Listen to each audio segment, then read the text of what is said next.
I'm just excited to be here. All right, start the show. Let's start the show. It's J-Rod. Kristen Seville. And then we had Sex and Podcast, the fast growing podcast.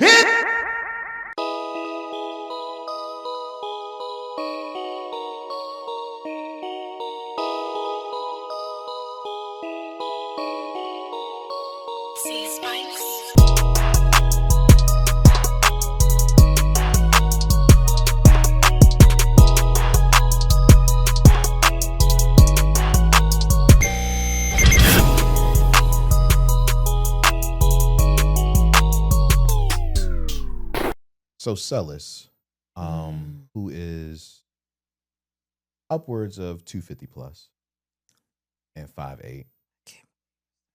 No, I'm just saying, because I that is important. Okay. We were talking yesterday, and he told me he's 5'8". Yeah, that's probably be pushing it, right? Yeah. Yeah, maybe 5'7". 6. Nah, he's not that short. You think? I think so. Damn. I know him too, but go ahead. Okay, well, anyway, he told me that I've never seen someone his size run as fast as he could. And then he proceeded to tell me that if we were to have a race, he could beat me. Now, me being the competitor that I am, I never want to think that anyone can beat me. But what I said to him had nothing to do with competition. I literally said, we'll never find out because I doubt I'll ever race anyone again. I was wondering why the topic of racing came into your life. After someone who has seen both races, both on foot and on a vehicle that you have been a part of.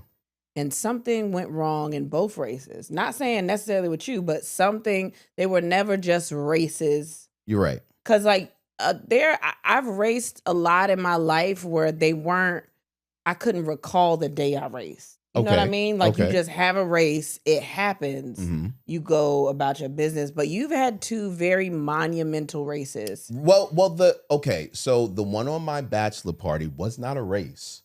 That was just me. That was me going for a joyride.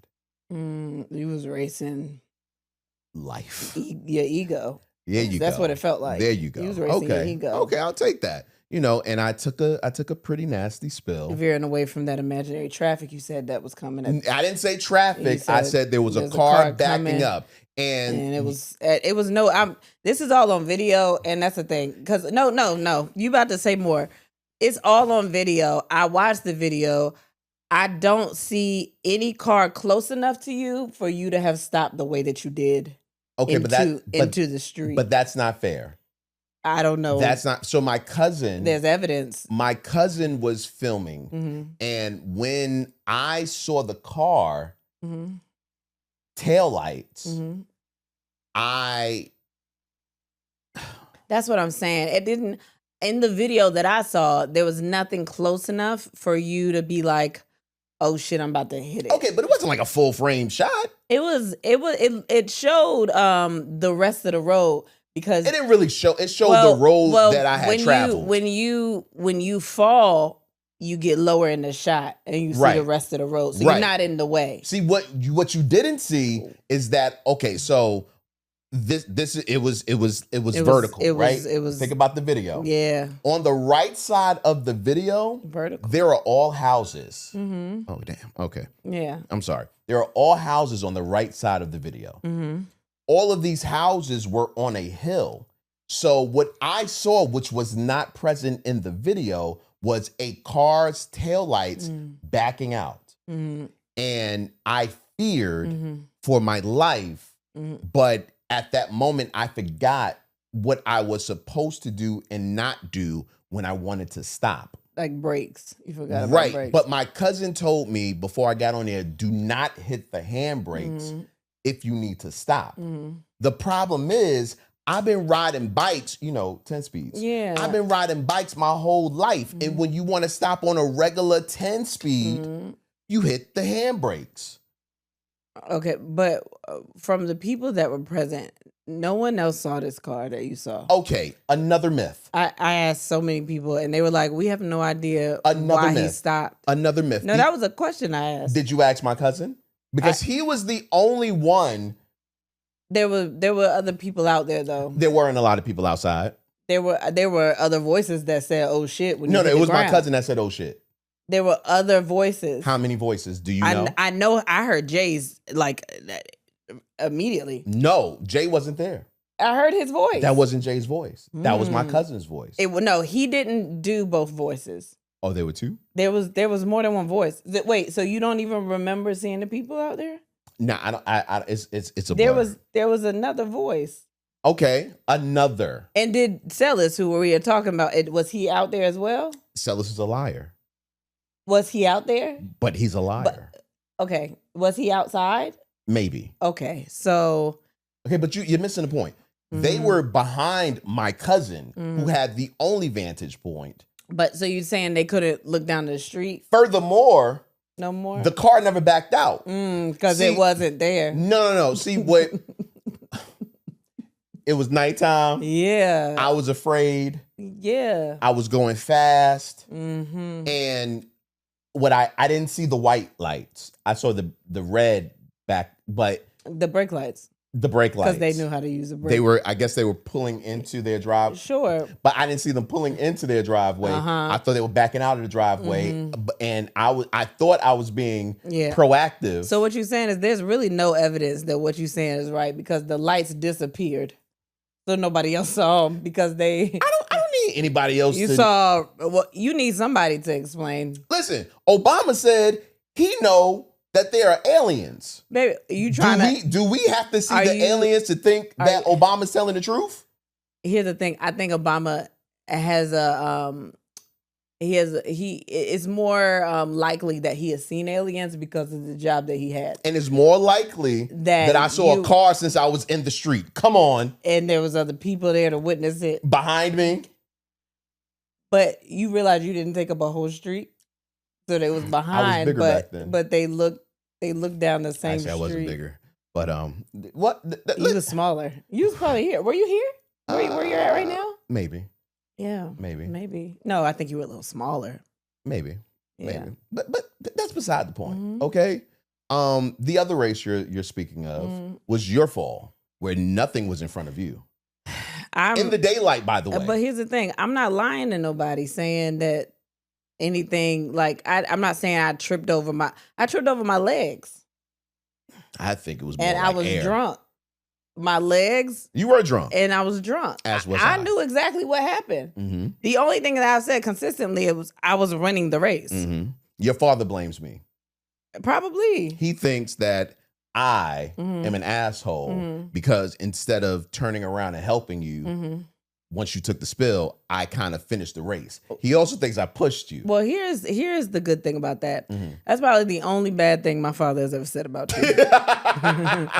Because if there wasn't video evidence, my dad would say that I did something to you during that. Yeah, but if there wasn't video evidence, he would say that I did something to you to make you push me and lose the race, because he will do anything to say that you are right and I am wrong.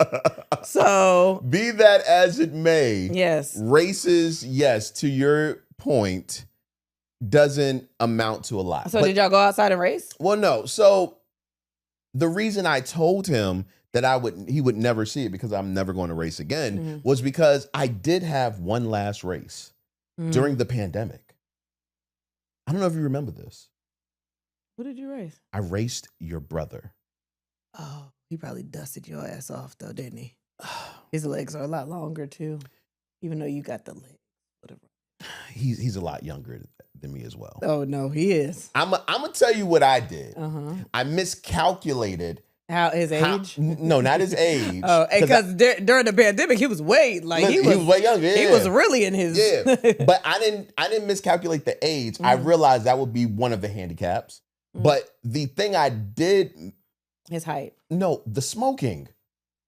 He smoked too. He's a chimney. He smokes all the time. Yeah. I thought his lung capacity would break down and give me the edge in the race. He still got new lungs though. He was still young enough. I guess his lungs were longer. I didn't realize that. Well, he keeps saying 6'5". That nigga lying. He's 6'6".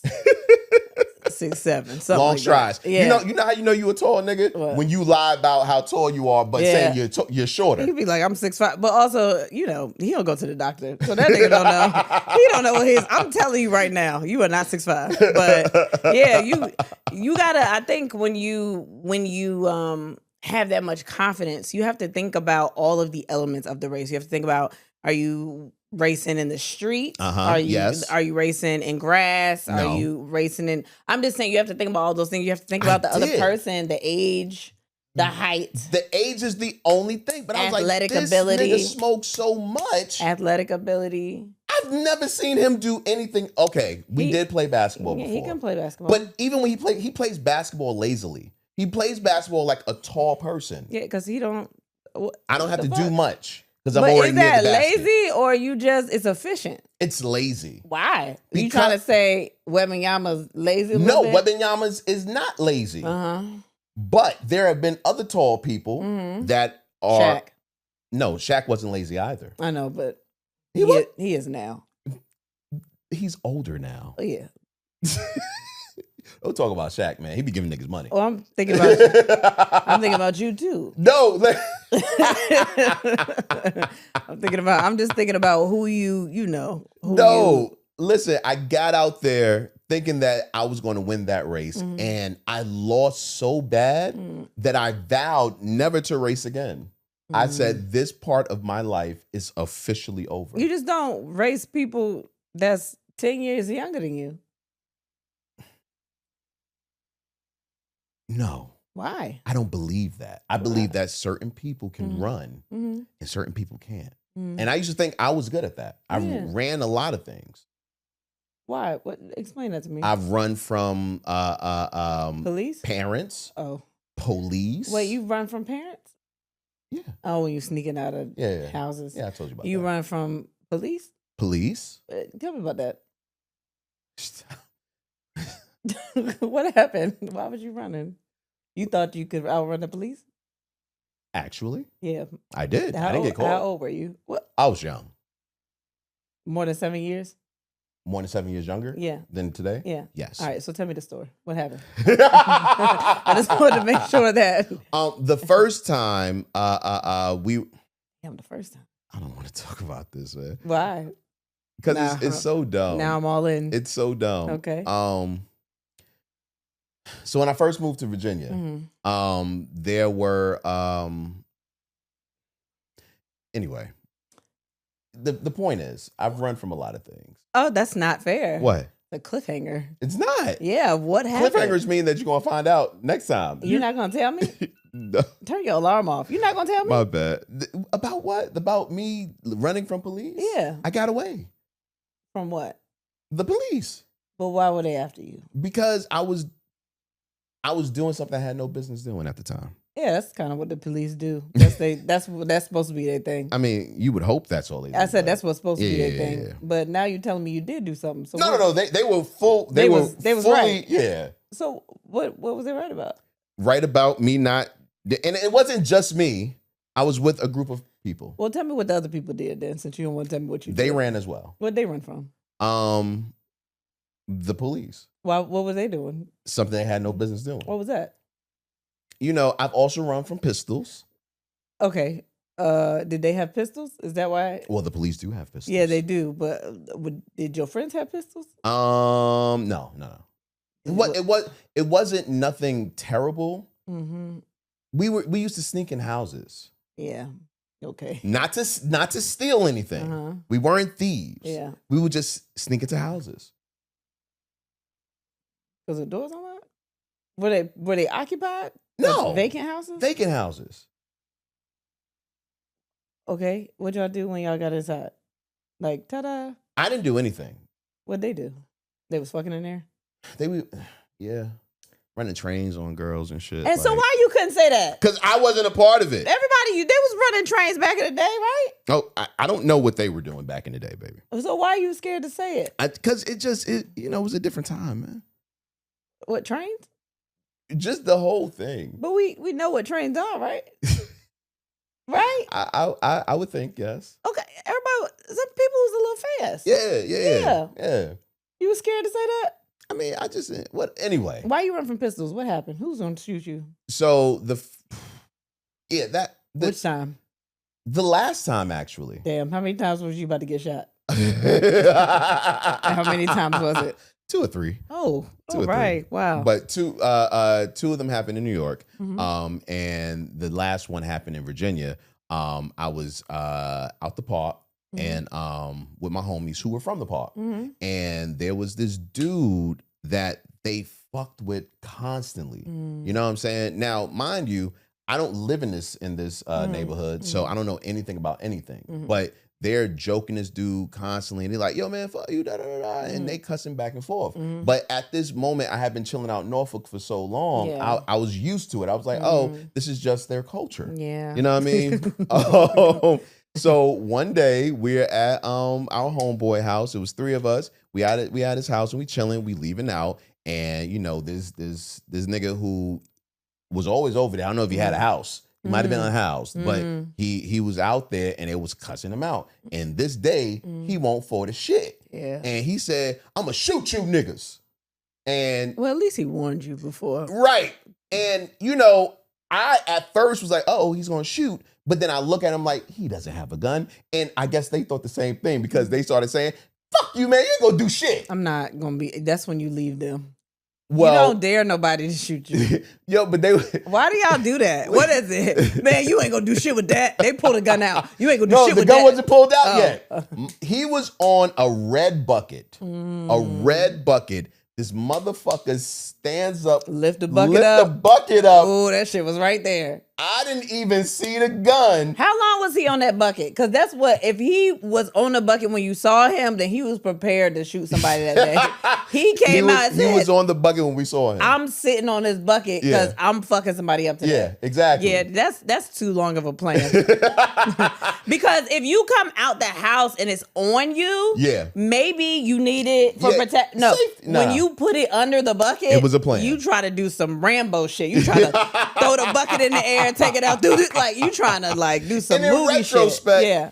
I'm sure that these niggas fucked with him every single day. Damn. Because even though I wasn't there every single day, the days I was there and he was there, they fucked with this old nigga. You know what I mean? Anyway, he gets up and reaches for the pistol. I don't see the shit. I just see these niggas, oh shit, and you know. You gotta run when niggas run. Yeah, exactly. Yeah. And we in the park. I don't know what the fuck is happening. Yeah. I know I'm out. And did he shoot it?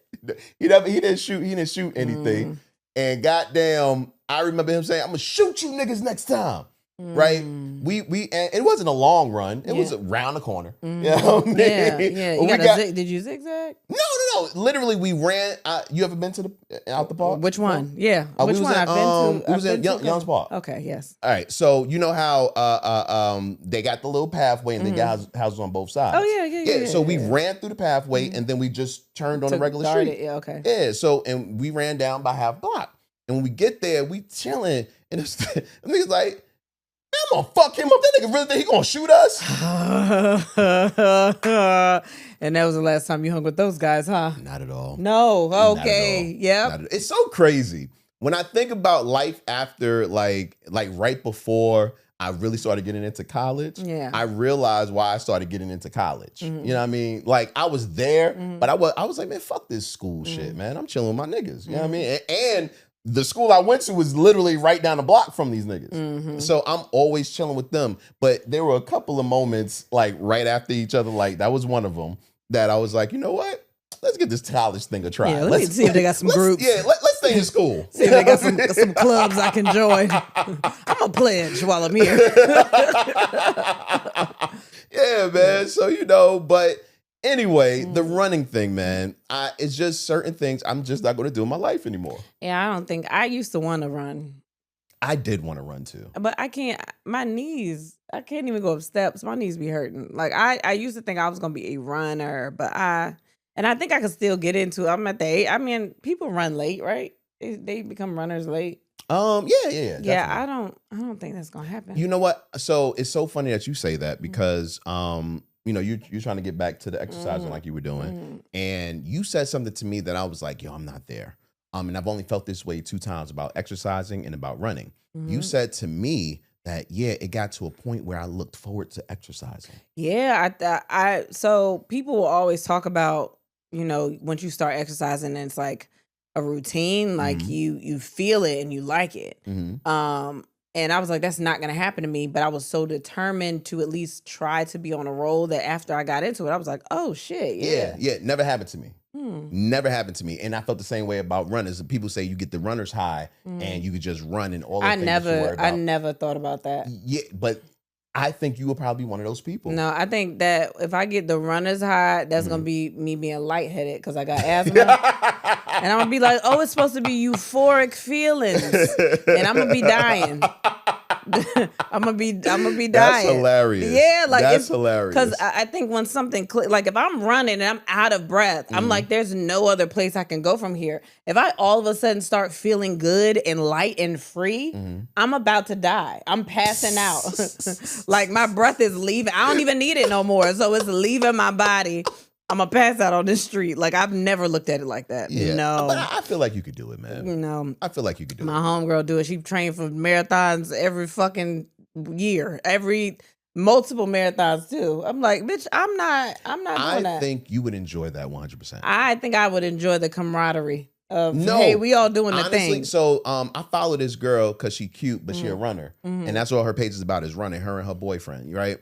And she makes running seem like a true, like, personality trait almost. Like runners. A lot of runners do that. A lot of runners are like, I'm a runner. Like I be running. And her whole life revolves around running. Yeah. Runners are like that. And I think that's crazy to me. You're that person. I'm not. I would never. I would never do it. I'd never. But you would never do it because of. I don't have the right outfits right now. Right now, I think runners, they have the outfits and the things. But I think all of that will go into it. I don't think I could ever be a runner and someone that's passionate about running. There's no way. I don't like cardio at all. I understand what you're saying, but there are a lot of things that you've said about yourself when it has to do with bettering yourself, so to speak, that when I first met you, you said you would never do, and now you do. Like what? I mean? Like drinking. I'd never be one of those people that could just go to a party and not drink. I really liked it. I really liked drinking. It was very fun, but then my health was like, I was like, I can't. I just started feeling funny, and I was, I think for my career, I was like, I'm not in the right mind space that I want to be in my career. There's nothing running. Eating right. Yeah, okay. But I like to cook. I'll never measure out food. But we're not even talking about. Oh yeah, I didn't want to do that. Yeah. But you bought me a scale. I think No. You bought me a scale. You didn't use it. I did use. I'm the one who put the batteries in it. Finally, I started using it, and you said I'm not going to do that. And 2-3 days later, you were measuring everything. Oh yeah, okay. But I like to cook, so there's a part of. that is in there too. There's nothing about running that excites me. You want to exercise more. I can do that. You want to get in better shape. I can do that in a like a You want time away. You want something that's going to clear your mind. You want something that you can do that's not work, that it can be just yours. Like running really would fit into your life. It sounds like journaling a little bit too. Sounds like journaling at a park. You can journal your running experience, or just journal. Like you keep trying to add running as part of the thing, I just think you would really love running. I don't want to run. I wanted to get into swimming, but I don't know. You do know. What, you can't swim? Come on, man! It's Black History Month. You're not gonna do that to me. I can swim underwater like everybody else. But that's something I could be like, oh, maybe I'll try that. But it's something about running. You know, swimming is technically a little harder. But running is harder on your knees and your legs. But I've heard about running on your knees. I told you yesterday what we could do about that. What? We just got to get that class action lawsuit going together.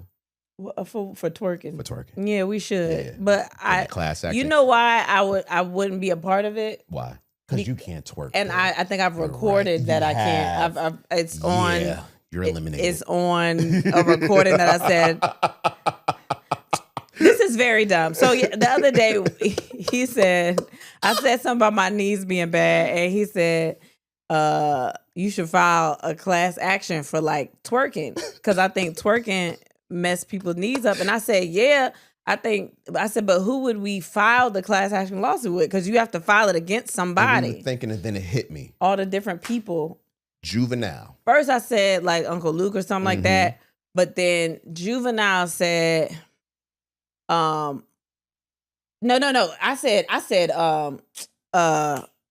not Juvenile. Was it Shake It Fast? First we said, it's shake that ass, shake that ass till you can't no more. Oh yeah, down to the floor. Yeah, shake that shit till you can't no more. And that's the part that I said that's probably the one, because till you can't anymore at all. Like, what is causing you to stop? Like, I think that's excessive twerking. And they are yelling at you too, so it's verbal abuse. Yeah. Wow. Yeah, they telling you to do it, and you have to do it, and calling you a biatch. Yeah, bitch, bitch, shake that monkey. And that's racism. That's racism. Whoa. That's racism. I think we gotta get this class action going. That is, honestly, yeah, but I think it should be a group. We should sue multiple people. Well, that's what class. I know, but you talking about okay. I think class action is... Yeah, class action gets the multiple I need people a group. around. I need a group. But you want to... Okay, we can do that. We can do it. But I want Juvenile to go on tour first before I sue him. So he can wait. I'm going to stick with what I know. You know what I mean? Yeah, I get you, man. Yeah. It's J-Rod. Kristen Seville. And then We The Podcast, fastest growing podcast in your city. I just want y'all to know that I don't think that Juvenile wrote that song. That's not who... They two separate people that I got. Yeah. It's two separate entities. That was... He's one of them that I would like to sue. Yeah. Whatever. Can you get in trouble for saying that? That you want to sue somebody? Yeah. No. I don't... It's not me. My knees. This falls under satirical content. Okay. Cool. Because I'm just joking. But not if I can't. Oh my gosh. Yeah. You know it's our favorite time. Let's see if it works. Bitches love look at you. Nope. One of them buttons stuck, huh? What the fuck? So before it was that button stuck. That's your left hand. That's the one that be fucking up, though. You right. Yeah. You right, man. Yeah. Today's top 6, man. The top 6 things only parents understand. I remember being a young child and hearing the Fresh Prince and DJ Jazzy Jeff have a song saying parents just don't understand. And I felt that for a long time. But once I became an adult and I had children of my own, I realized these motherfuckers have no idea what they put us through. And they know nothing. Yeah, what is the definition of stupid? Because that's what I meant to look up earlier. What's the definition of stupid? But the thing is, if you are not a parent, you still believe that it's the parents who do not understand, but really, only parents understand certain things. That's not even where I took it. I think if you're not a parent, it's just funny when people are like, you should be doing this, and you should be doing this. Because they don't understand. And I'm like, or why are you doing that? And it's like... Because they don't understand. Yeah. So here's the top 6, man. You want to go first? I go first. What's up? Who you think got number 1? I don't think I do, so... Stupid. The definition of stupid is having or showing a great lack of intelligence or common sense. And I can name 4 people right now that all show that. They live in this house, huh? Yes. And it's not me and Not you, in huh? you. I didn't think so. Not at all. I didn't think so. You probably have number one. I'm almost positive. Okay. Yeah. All right. So these are the top 6 things that only parents understand. Number 6, a child saying they understand rarely means that they understand. My God. Oh, my goodness. You can explain something to a child 17 different ways. And they will even get mad at you by the 4th way you try to explain it to them. But you do that because you know that no matter what they say out their mouths, they're going to still fuck it up. Yo, it's just so cute when they say it. I think it's just a word, like a combination of words that they think is just the response, but they don't understand what understanding even means. I think that's what's frustrating. It's like, you saying you understand, but repeat back to me. Repeat it back to me. What did I say? Mm-hmm. And it's not. At all. It's a version of what they think is right. Mm-hmm. Or what they think you want them to get. Or what they're trying to make their brain think you said. You see what I'm saying? You know what? I didn't all the way understand it, but it makes sense because like they're telling themselves that you're saying this to them because they want to believe they're right. So they have to find all the ways that what you're saying is wrong. And it's like your brain translates it like backwards or some shit where they're like, well, when they relay it to somebody else, it's like, well, my parents said, da, da, da, da. And it's like, that's not what they said at all. At all. And you know what the problem is? You know, in 2026, we're trying to be elevated parents. We're trying to do things slightly different than our parents did to us. Yeah. You know, because we see how, you know, while they had good intentions, some of them, some of those parents didn't give us the right tools. So, you know, things like having a mind of your own and being able to express how you feel. That thing you know, my ass. Often those things we're encouraging, but when we do, we usually feel bad that we encouraged you. You know what? I think while we're here, and you know, we're doing things this way, I just want to let the parents know that raise their kids that are older, that you don't really want to know everything that your kid is feeling. Very true. You think you do. We think we doing it right. But I could understand how, you know, how you got to where you did with the parenting. Oh yeah. A drop kick works so much better. Yeah. I mean, it does leave, you know, trauma for the later years. Very true. They do it. But if you want to wait, you know what I mean? If you would rather fuss with your child as an adult, then I think it's see, now I don't believe in that. Okay. I'm not going to fuss with you. All right. I'm talking about if you know, ignore their feelings now and then they get older and they say this is what happened when you were ignoring my feelings. I mean, if you want to wait, time could be on your side. I think it is smarter to hear what they got to say, but honestly, because they're a little stupid, it's too many things. It's so many things, and that's why all kids should have a therapist. It's so they can feel heard. It's so many things. It's so many. Honestly, you know, the more I think about it, I think about how I am very similar to my children too, right? And a lot of times I thought I was right, but I had so many things fucked up in my head too. Like, you know what I mean? There's so many feelings and so many emotions. We're just hearing them out loud right now. And here's the flip part of it. I always felt like I was wrong. Because, you know, you were shut down. Is that it? Maybe. I haven't gotten to why, but I'm sure it had something to do with parenting. Oh, well, it affects you now. Yeah. Because, boy, you don't want to be wrong at all. Yeah. Well, no, that's because I realized that I'd be right now. I'd be right. You don't think that was right sometimes? No.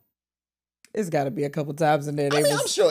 Listen, broken clock right at least 2 times a day. Well, yeah, maybe some more than that. Maybe. Depending on what country you're in. It depends on what it is. What time zone you traveling in? What time zone is it? Because I don't know. I feel that. I feel that trauma now. Oh, man. But no, a child saying that they understand, it rarely means that they understand. So, only parents get that. Mm-hmm. These are the top 6 things only parents get. Number 5. Red dye number 3 is essential to character. Now, now I know I'm not supposed to say that. I know we're not supposed to fuck with the red dye. But these kids out here are a thin layer. Okay, we got depth with us, and I think some of that has to do with hot Cheetos. I don't know about you, but boy, I don't know what. And honestly, like, not being funny, I'm trying to be better and pull back. But healthy food is so fucking expensive that sometimes you do throw a little bit of the bad shit in there. And I know everybody like to judge what people feed their kids. Like, especially people with no kids. They like to be like, I can't believe that you let your child have this. I can't believe. And ain't nothing like a nigga that only got to worry about one paycheck. Oh my God. One person. One person. One paycheck for one person, talking about what you should do with your one paycheck for 7 people. And sometimes I'm busy. And you gotta throw a bag of Cheetos at them to shut them the hell up. Oh man, I want a snack. You know what? And part of this is my problem though, because I have spoiled my children. Very true. And you know that I have spoiled my children because I cook all the meals and I can cook and I try to make most of my shit is from scratch. So I think I put pressure on myself and they put pressure on me to cook them something if they're hungry. Yeah. And sometimes I don't have that type of time. Or bake for them. She's the type that say, I got a dessert. And most niggas had bought a cake from, the store and shit. No, she made a whole fucking tray of cookies. Batch of cookies the other day. No, not the other day. Every other day. Well, I did it. I haven't done it in 2 days. So sometimes I will think of a dessert. I'll do something. I've spoiled my children, but also sometimes I don't have that type of time. So... Here. That's weird. Here goes some Jolly Ranchers. Some watermelon Jolly Ranchers. Because, oh my gosh. Yeah. These are the top 6 things that only parents understand. Number 4, piggybacking off of you, they never know what they want to eat. You can ask a child what they want to eat, and the only thing they know is a fast food restaurant. Oh, yeah. No. But if you take that away, they have no idea. But these motherfuckers is always hungry. They hungry all the time. I've asked everybody what they like. I'll buy that stuff. That stuff will sit in there. Even when you go grocery shopping, exactly. Even when you go grocery shopping and the whole house is stacked with food, they come to you saying, I don't know what to eat. Yeah, that stuff will sit right in there. And I'll just be like, all right, well, I don't have time. That go back to the common sense, man, and understanding. And that go back to all the emotions and all the feelings that I don't, it's too much to navigate. Just go get a job. Because I don't have time. Like, what do you want me to do when you don't know what you want to eat? Like, why? I maybe 10 and above. I feel like at 10 and above, as parents, what we should do is every time we make them something that they like, they should write it down. And then when they say, I don't know what to eat or whatever the case may be, tell them to go back to the list. That is a great suggestion that we had to do a podcast for you to come up with. Remember the other day? We was talking about foods for the kids, and you were like, well, just try to research, see if there's other stuff that they like. That is a great idea. I told them to do that. That's a great idea. Yeah. Hell yeah. What? Okay. It's at 37 minutes into this podcast. Because I'm going to come back and listen to it. Because I'm going to forget. By the time the podcast is over, I'm going to forget that idea. But that's a good one. Oh, man. These are the top 6 things only parents understand. Number 3. Damn. You don't have to laugh at all their jokes. Kids ain't that goddamn funny. When you're not a parent, sometimes you hear kids and you like, oh, that's so adorable what they did. That's so cute. That's ha-ha. And you laughing because you don't have to laugh all goddamn day. So we make it a point to tell the kids Them when jokes, they're not being funny. They trash. Them jokes are trash. We let them know right then and there. Go back in the lab, come back out. Give us something worth laughing to. Yeah, now sometimes this breaks them down. You see the smile go totally erased. But it's fine. That gives them motivation and character. Yeah. Determination. They come back with something better. Yeah, we will not be the parents of the kids that used to go on American Idol. They've also learned, which I've kind of noticed, is they laugh at the end of their joke, and it kind of makes you Cameron. laugh. Okay, Cameron. but he's usually the one that be delivering the trash jokes. But I've noticed that he'll say the joke, he'll get to the punchline, and he'll bust out laughing. And then that makes us laugh, and then he thinks he's accomplished something. He's added his own laugh track. You're right. Or his brother, who was equally not funny. No, Caleb be funny. Nah, he not don't for even real. know he be funny though. Nah, he not funny either. You don't think Caleb is funny? Nah, he can deliver a good laugh. A good, like, he hold his stomach. He believable, but I don't think they got it. That's messed up. He beautiful. What you say? Like, he got things, you know. Cameron got charisma out of like a motherfucker too. This is true. Which means that he delivers the joke and it's not good. The side and the laughter, sometimes he'll throw in little add-ons, like things like that to make it. Yeah. He's building the joke. I mean, listen, he's better than some people we know. Yeah, because, man, he's got way more. And he young, so he still got time. The one I'm thinking about that you know, that nigga old. He don't have no more time.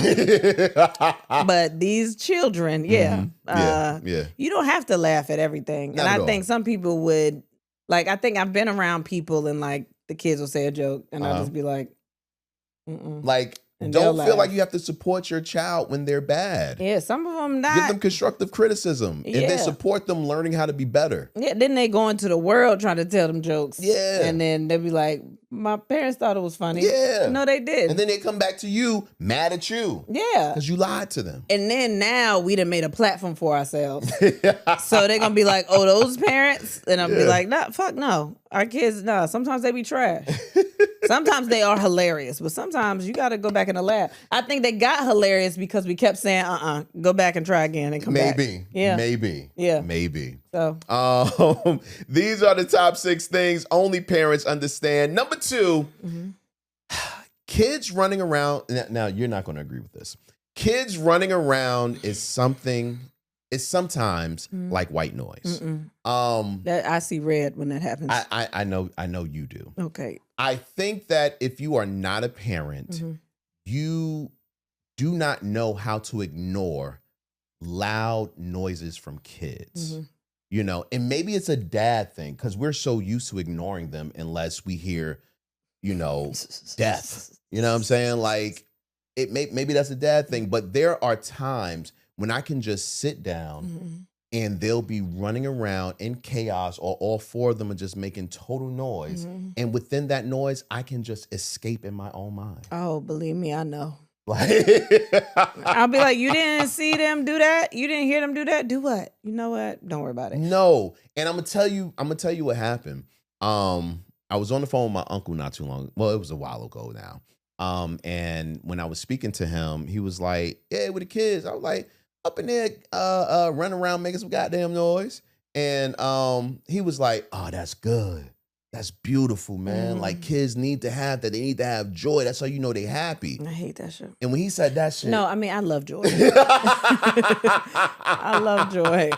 No, but when he said that, I was like, yo, I have to change the way I view them getting on my goddamn nerves. No, I know that. I've seen people say, like, when your kids constantly bother you, Well, or they that's want to different. be around you, or they want to. Different. No, it's not. They, even when they're yelling, and they don't feel threatened, like you're going to do something to them. Like, they feel free and they love you and all that bullshit. And I'm like, our kids love the fuck out of us. Because, my goodness. Yeah, man. Yeah. But they showed nice love today. Yeah, they did. When they got out the car. They took about 5 minutes to get out the car. Because they wanted to blow kisses and tell Tell us us how much they love us. they love us and all that stuff. Yeah, man. Yeah. But yeah, you know, so, but I think that it's so funny because a lot of my male friends won't call me while they won't call me. most of my friends, period, male and female, ask, why am I calling them all the time when I'm out the house? And I'm like, because when I'm in the house, you niggas hang up on me. Very soon after, I'm in the house. Because once I walk in this threshold, niggas is loud. Yeah, they do be loud. You know what I mean? Like, your friends don't hang up on you? No, my friends have kids. My friends have kids too. They used to it. They either used to it, even the friends that don't have kids, they know that I got kids. My friends think I have the most kids of anyone they've ever met. Well, you have the most kids out of them. I have 4 children. They make it seem like, damn, she got all them kids. Like, they are used to commotion at all times. True. So it could sound like 1,000 people in there. They'd just be like, well, that's Kristen's house. It's just, they just got a lot going on over there. No, my friends be like, call me back, nigga. Really? Yeah. I don't know. I mean, do they like their kids, the friends that? Well, you never know a person likes their kids. You never know. Yeah. No, you should know. Not if you're a good parent. No, you should know. If you're a good parent, you can pick out a good parent. No. If you're a good parent, a person should know if you don't like your kids. Oh, okay. Okay. Wow. That's a good one. Yeah. Wow. Yeah. Okay. These are the top 6 things only parents understand. Before we get to it, make sure that you comment about these things that we talk about on Top 6 every week. You know, what are the things you think that parents don't understand as a parent or, you know, as a child? That people, you said parents don't understand. Yeah, that's what it, only parents. Well, you know what the fuck I'm talking about. I just had to make sure. What if they, I don't know, fast forwarded through it and got here and this is where they. You're right. Yeah. You're right. Well, in any case, you can comment anywhere you are seeing or watching this, man. But we have the number 1. I have an honorable mention. Okay. What's your honorable mention? Things that only parents understand. This is mostly parents because I think other people are catching on. Bluey is a good goddamn show. Man. That's a show that, like, sometimes, also as a parent, sometimes you just end up watching cartoons that you never would have put on when your kid's not there. Because they on the TV and you get involved in it. And that's kind of how I think. That's not how. Well, Puppy Dog Pals was like that for me. Really? Puppy Dog Pals was like that. And then I think I've seen all the Mickey Mouse Clubhouses, but that's because they started when Kaden was little. I fucking hate Mickey Mouse Clubhouse. But Bluey is how I got into Bluey because I kept seeing it. That's not why. Why? So I had COVID. Yes, you did. You had COVID bad. And I was in the bed and I was by myself and Bluey was on and I didn't know what the fuck it was, but I couldn't move and turn the TV. And I was like, this is really good.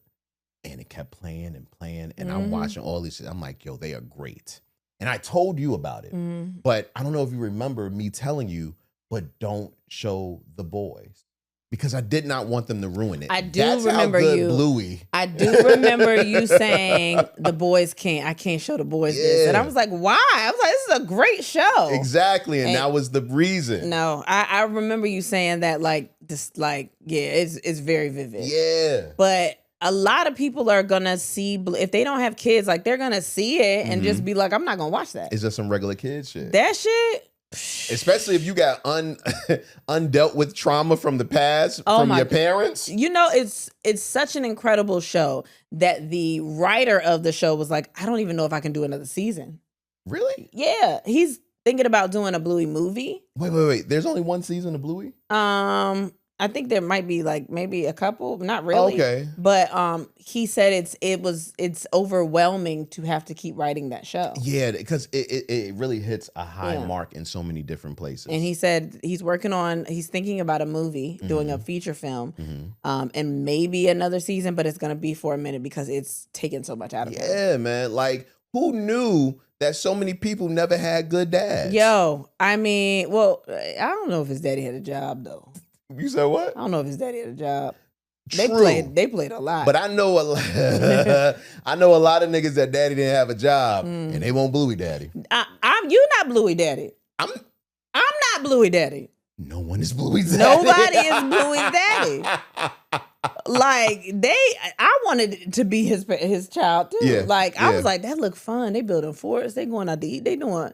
They doing all kinds of imaginary shit in there. True, man. Yeah, that great show. Yeah, great show. Okay, but my number one. This is twin parent specific, and I just want to say this because I think some people think otherwise, but having 2 kids close in age is not the same as having twins. It's not. You can't even press the button. It's not.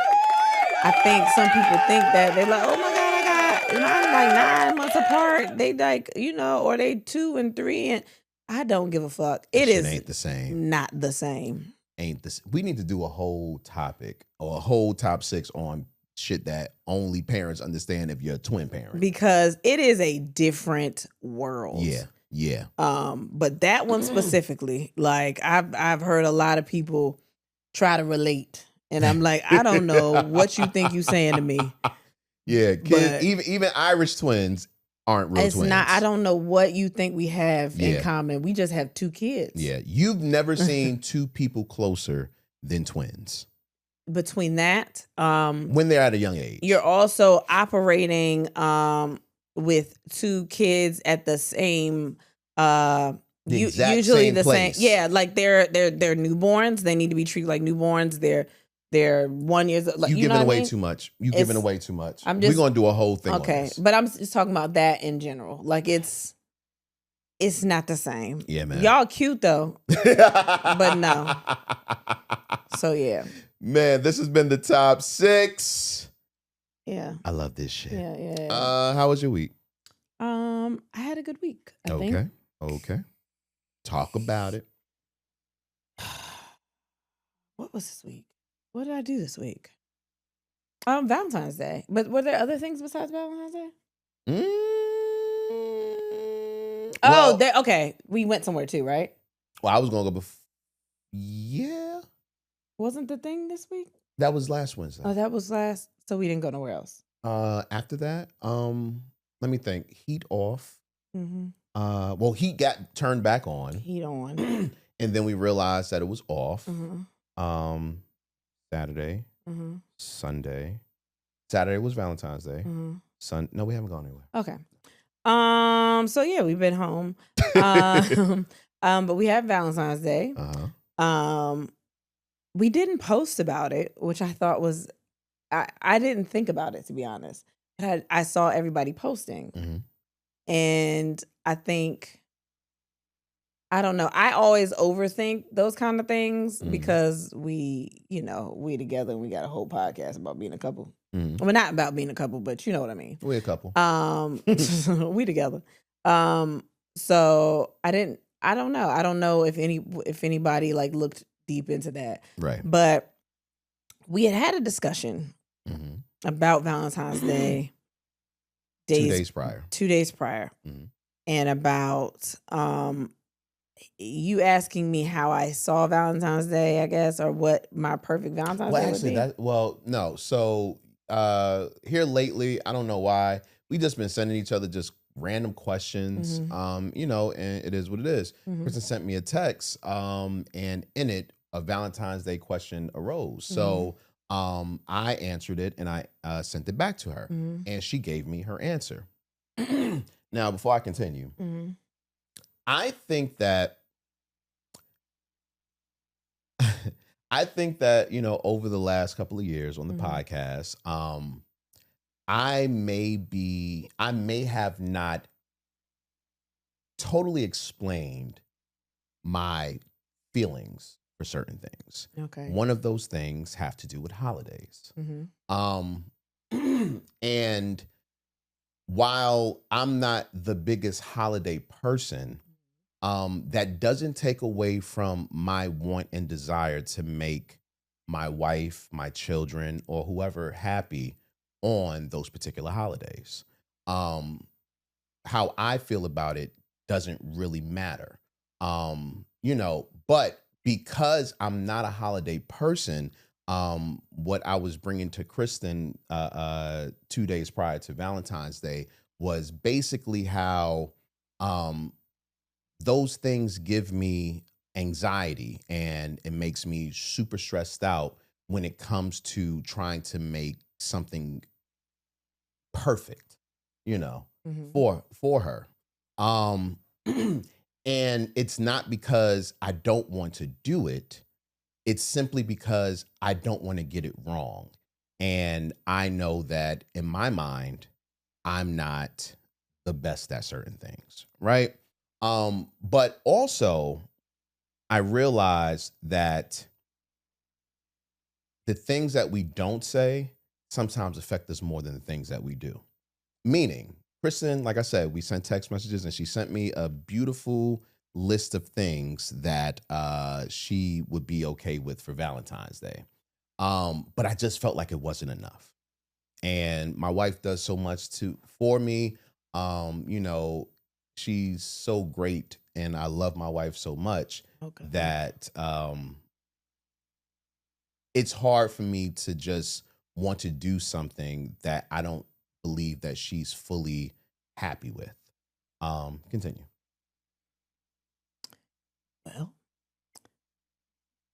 that feels like a different realization than we came to that day. No, I said those things. This came out different. Yes. It's like because you've had more time to think about it. Yes. Yes. Which is it definitely came out different. Yes, it did. Yeah. Sure. Because if you've paid attention, a lot of times people think that he just doesn't. I've seen people say that you ask me questions trying to make me feel like I'm stupid. Mm-hmm.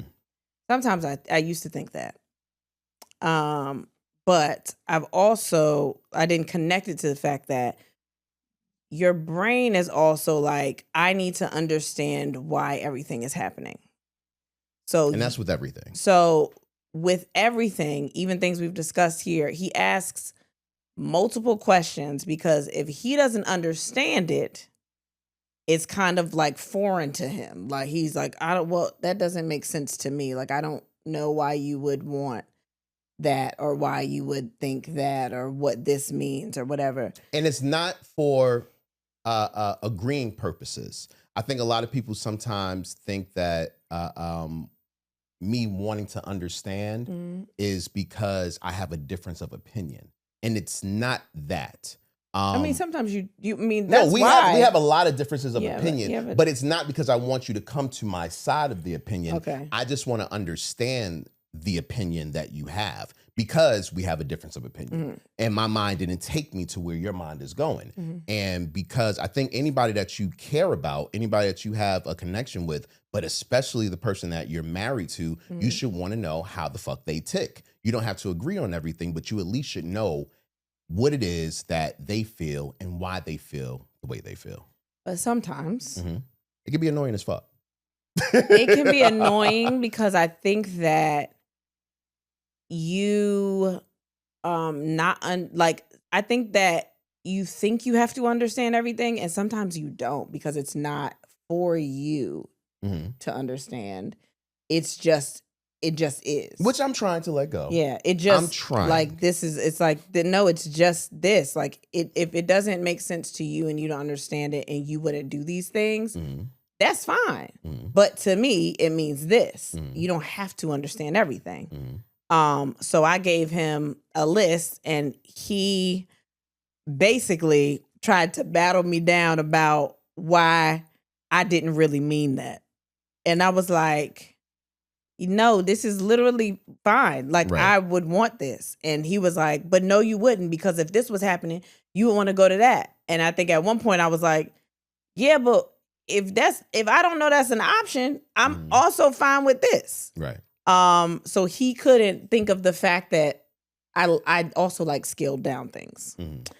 So basically I was like, I'd be cool in the house, just we could send the kids upstairs or something and we just have time. Like, I'm fine with just doing that because we rarely get that on. With chocolate, nasty stuff. You also had that.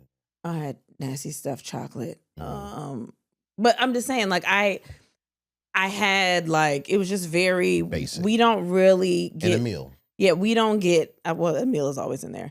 We don't get regular times to just really sit together and just chill out. Right.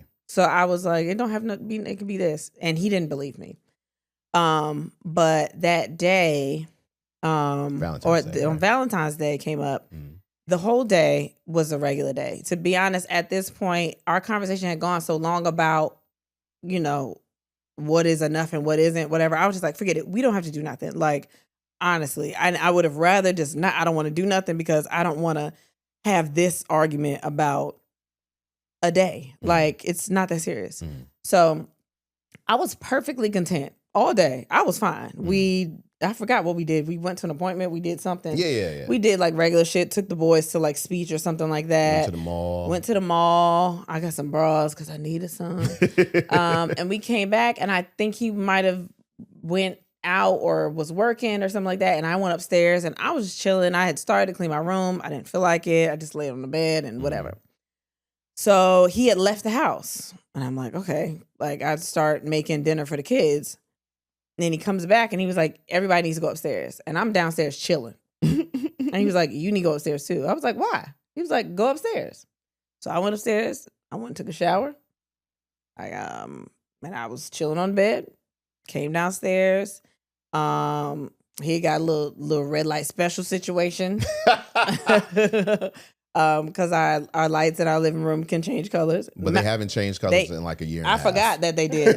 I was like, where did you get these red light bulbs from? Nah, I fixed it, yeah. I came downstairs, it was that. He had cooked a whole meal. He had made some broccolini, some pasta that was really good, some chicken thighs. I came downstairs, he had some Ferrero Rochers or whatever the chocolate is called. Her favorite chocolate. I'll be forgetting what it's called, which is my favorite. And he had some of those, and then he had balloons, and we sat down and we ate. Had flowers. And I had flowers. And I was like, oh. I said, this hurt you, didn't it? To do this. This was hard. You were straining during this. And he was like, no. We sat down and we ate. And we watched Relationship Goals. We watched the movie with Kelly Rowland and Method Man. And then I think I wanted dessert or something, and he went and bought some ice cream out. It was my favorite ice cream, the little Ava DuVernay Ben & Jerry's, which is very underrated because y'all don't talk about it enough. That shit is delicious. Ava can make some ice cream. But we just... Ava didn't make that shit. But you know she said what she wanted in it. You know she did. Shut up. But we just chilled. And we just did that, and I was perfectly fine with that. Like, we just had a night where we were just chilling, we were laughing, we were cuddling, we were just having a night. And it was great. I didn't complain. You tried to. No, I didn't. You started off. I complained about one thing. Because I said I wanted to play Phase 10, and you've been ducking. I wasn't even talking about You've been that. ducking that shit for Nigga, 3 weeks. Beating you? You've been ducking Phase 10 for 3 weeks. Whatever. So what? You started out by saying something about the noodles. The noodles. What You said something about the noodles. I don't even remember what it was. I said they were good. I said you cooked them. Yeah, right. but you said something. No. Oh, I said the chicken thighs. What did I say? You was like, oh, I don't know if these are cooked all the way through. I don't know. I couldn't see because the lights was red. And if you try to see some red in the chicken, when I open it up, I had to put my white flashlight on it. Which I was appalled. I felt some sort of way. Why? Because I'm like, my nigga, why would I serve you food that's uncooked? You don't cook enough for me to be like, yeah, every time he cook, it's gonna be solid. You know what's fucked up? Huh. There are restaurants out there that you want to go to that be brand new, and you'll go there and I bet you won't check their food. Yeah, because they probably were cooking before they opened that restaurant. I was cooking before I got with you. Baby. You the restaurant. Yeah, but we know you got health problems. So, Fuck you. I mean, you have things that could be caused by underdone meat. I don't know.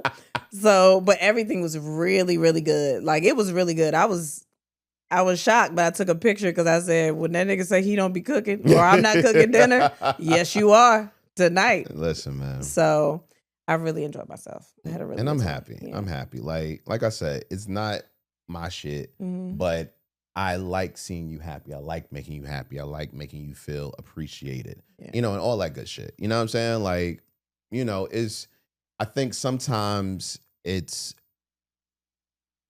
I think with any relationship, it's sometimes difficult to express certain things when on the outside it looks like something completely different. You know what I mean? What do you mean? Well, I think if I show my feelings a certain way, but I look a different way or I say something differently, then it can be a juxtaposition. You might think something different. You know, with holidays, I am bah humbug. You know what I mean? I'm like, fuck it. I don't really fuck with these shits. You know what I'm saying? And I have reasons to why I don't fuck with holidays.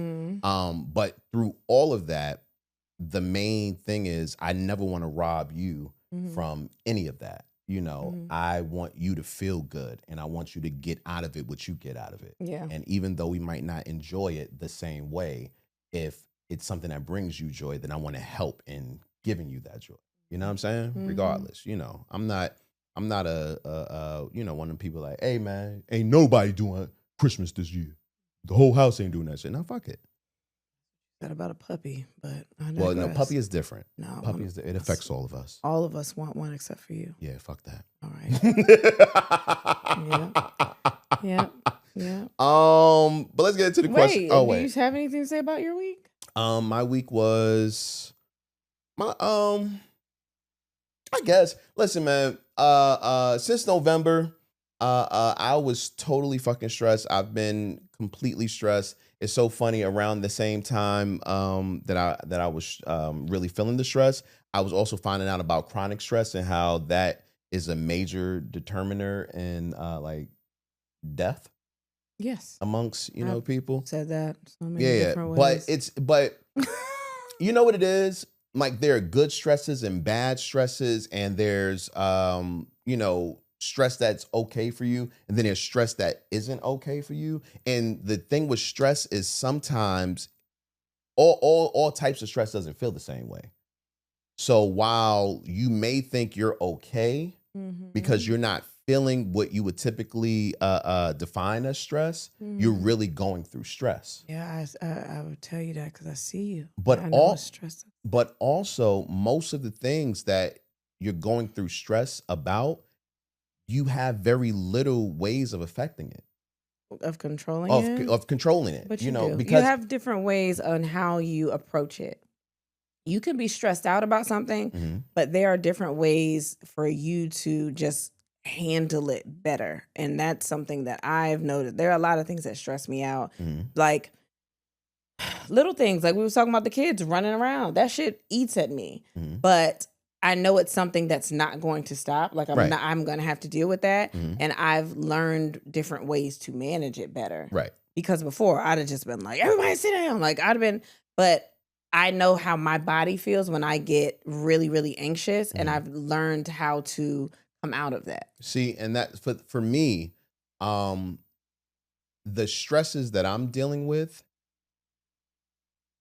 I've gotten to a point where it doesn't I don't physically feel it, if that makes any sense. Like I'm not physically feeling the stress, but as I was reading about chronic stress and the things that are usually attributed to chronic stress, I was like, I'll go through all this shit, goddamn. I know. You probably don't notice the difference because you've been going through it for so long. Right. So what I noticed this week is had a great meeting on Friday. It was Friday, right? That I was out of the house. Yeah. So. Had a great meeting on Friday, and a lot of the things that, were it was the answers to my stress, basically, after the end of the meeting. And I'm usually the type of person that is like, I'm a go-getter, and I'm always working. I'm always on top of it. I'm always like, let's get to the next thing. And ever since that meeting, I have been feeling drained, totally fucking drained. Yeah. And I realized, I think it was yesterday, I realized that I was feeling drained because it's the first time in a very long time that I've been able to breathe. Because that meeting kind of solved a lot of your stress. Yeah. but I didn't really equate it. I was like, damn, I just been tired as fuck, I'm like, I'm not lazy, like, and I'm not like, I'm just feeling, why do I feel like this? I couldn't understand it. I was like, oh, my body is just saying, okay, my nigga, like, chill for a second. You know what I mean? Like, take it in. You know what I mean? So, yeah, but you saying, but here's the thing, baby. And maybe it shouldn't be like this, but I will die making sure that I put my family in the best position. I mean, you know what I'm saying? I know So that. when you say slow down or whatever the case may be, I appreciate it. But in my mind, if I don't have certain things in order, then my family suffers because of that. So it's hard for me to rest when I have so many things on my mind that I feel like have to be achieved in order for my family to be good. Yeah, but there are still not just rest. There are just still different ways to handle stress or to approach different things. There's just different ways to do it. But once again, I wasn't feeling it. You know what I'm saying? Like, I know. Yeah, I know. yeah, exactly. So I say all that to say that this week has been a good week. Just because I've just taken time to just relax, you know what I'm saying? And get myself prepared for, next steps and all of that, you know.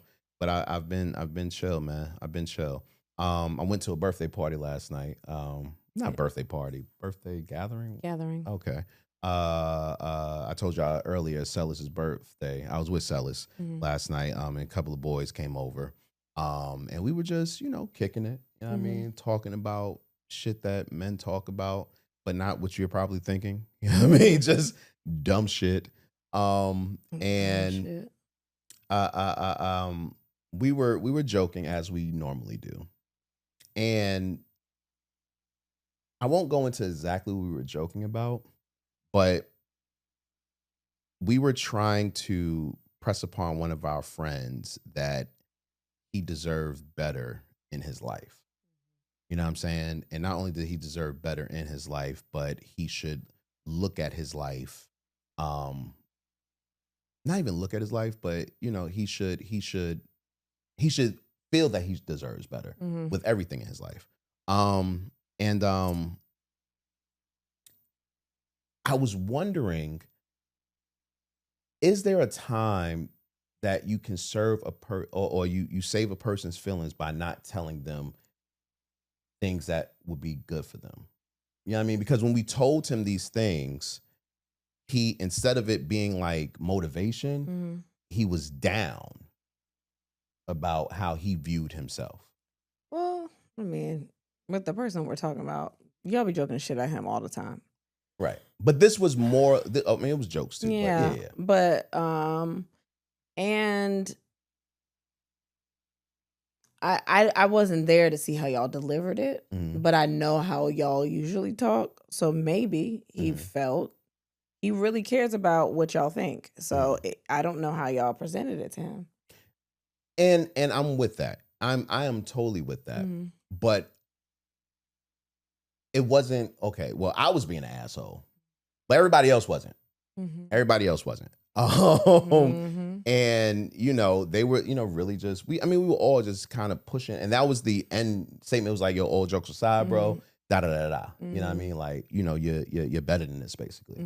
But it's like sometimes it feels like telling a person that they deserve more or telling a person how they can be better makes them feel worse. And it's like, do you sometimes just let people go through life feeling happy, even if they could be happier? I think it depends on what the subject is, because maybe they're happy and content in what they're doing, and y'all are on the outside looking in at what you think things look like without really understanding how he feels. Sometimes I think this particular person feels pressured to give y'all certain responses to just make it look better or to make y'all feel better. I don't know what it is. Like, he could be perfectly content, and maybe now he's questioning what content is for him because y'all are like, nah, this ain't it.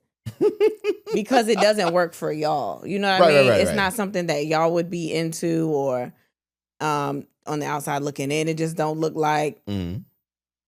it's good for y'all. But like, y'all not asking him, how does he genuinely feel about his situation? Because we know. But regardless. You're you're talking about one specific I thing? know, Yeah. but you know what I mean? Does he tell you? Yes. Does he really tell you? He tells me. But that's neither here nor there. Also during this time, my wife let me down in two ways. One, We don't have to discuss that. which one? The thing that Sellers called me for. But that is But we don't have to discuss that. It's a little controversial. all right, fine. Yeah. Fine. I'll talk about the thing I told you when I walked into the house. I was let down because my wife did not call me asking where I was and when was I coming home. Oh my God. It's such a conundrum. I was gone for 4.5 fucking hours. And before you left, you said, I'm not gonna be gone long. Exactly. But usually when stuff like that happen, you give me a signal before you leave. You give me something. If I'm not back by this time, call me. Whatever. You were going for a birthday party with all your boys. I was not about to be the wife that's like, yo, what are you doing? You need to come home. Especially when you don't go do shit like that most of the time. I didn't say you tell me I need to come home. What will you say? What did you want me to do? Hey, you okay? I knew you was fine. Because I knew one of them would have called me. That's the thing. Like, I don't want to. But they would have called you if they knew. What about if something happened to me in transit between his house and back to our house? Well, then you need to turn your location back on. Oh And my that's the whole point of that. We discussed that already. I've said it multiple times. Anything could happen. I need to be there. Oh my God. But like, I didn't want to be, because I already know y'all joke about everything, and you'd be the one to be like, my wife said I need to come home, it's getting late. Yeah. And it ain't, I don't want to be that wife. But that's the lie. No, but I am different because I am also their friend. Which came up about the whole group chat shit we was talking about a couple of weeks ago. Well, I can see the conversations, but I'm not talking to them. So one of my other good friends, he doesn't even go into the group chat. He don't even look at the group chat. So when I told him he was in there, he was like, Kristen in the group chat? I was like, yeah. And he was like, nigga. What? That's fine. And he said that because before I said Kristen was in the group chat, we told him another one of our friends' wives was in the group chat. And he was like, why the fuck is she in the group chat? That's not why. That wasn't the reason I brought it up. She's amazing. But the whole reason I said, I was like, I don't want y'all to be like, such and such in there. And I didn't, like, I don't ever want to be one of those where it's like, damn, she won't let you go nowhere. Damn, she got to do everything you do. You know what I mean? And I appreciate that. And it's a double-edged sword because I also fuck with them. So, like, it's like... I appreciate that. I appreciate that. But I would also appreciate a call because what you don't understand is that I am old and I like being in my bed at a certain time. Yeah. And if you saw that certain time I like being in my bed and I wasn't in my bed, then you should have said, hey, where the fuck you at? I was like, he's having a really good time. I was having a really good time. It did get to like 11:30. I was like, man, he gonna be bad when he wake up. He gonna be struggling in the morning. Yo, that's when you're supposed to call a nigga. We gotta get them kids ready for school. And this morning I had to get you. I was like, baby, we supposed to be up at 7. Baby, huh? You jumped out that bed so hard. I said, it's 7:25. Get up. Yo, and that's the problem. I was enjoying myself. Yeah, I didn't know what to do. I did not look at my phone that entire time until I was trying to find what I told you about. And that's another thing. That's another thing because I could have called you. You might not have seen it. I text you to ask you to bring me some stuff back from the store. That's a text message, man. What? Phone call, a call rings constantly. So you eventually feel it. You don't answer the phone. A lot of the times I'll call you. You look at the phone. Where I be at? I don't know. It depends on where I'm at. No, don't. You do. No, don't. You do. No. You know what I don't like? You sometimes you on the phone with regular niggas. And I know you look at that phone and be like, it's Kristen, I'll call her back. You know why? Why? Because I know what you have to tell me is some regular shit. No, I told you I could be dying. No. You could be my last call. But I'm not. We talked about that last week. I'm not even your emergency contact. But I might have enough breath to make 2 calls. I'm gonna call 911 and then I'm gonna call you. Or call your emergency contact. But I'm not. No, if you in there having a good time, you're not gonna use me for that. How about you answer the phone when I need something else, like some bread or some other shit from the store? Some random shit. Yeah. That you could just text. Yeah, don't just answer the phone because you need me for some shit. Bring me the regular stuff. Then I start getting you out of shit. Bring me the regular shit I need. I asked you to bring me some magnesium gummies back from the house. To the house, and you didn't bring me none of that. Because it was too late by the time I left. And I didn't sleep well. But also I had no idea where I would get magnesium gummies from. CVS, Walgreens. I don't know. Any of those.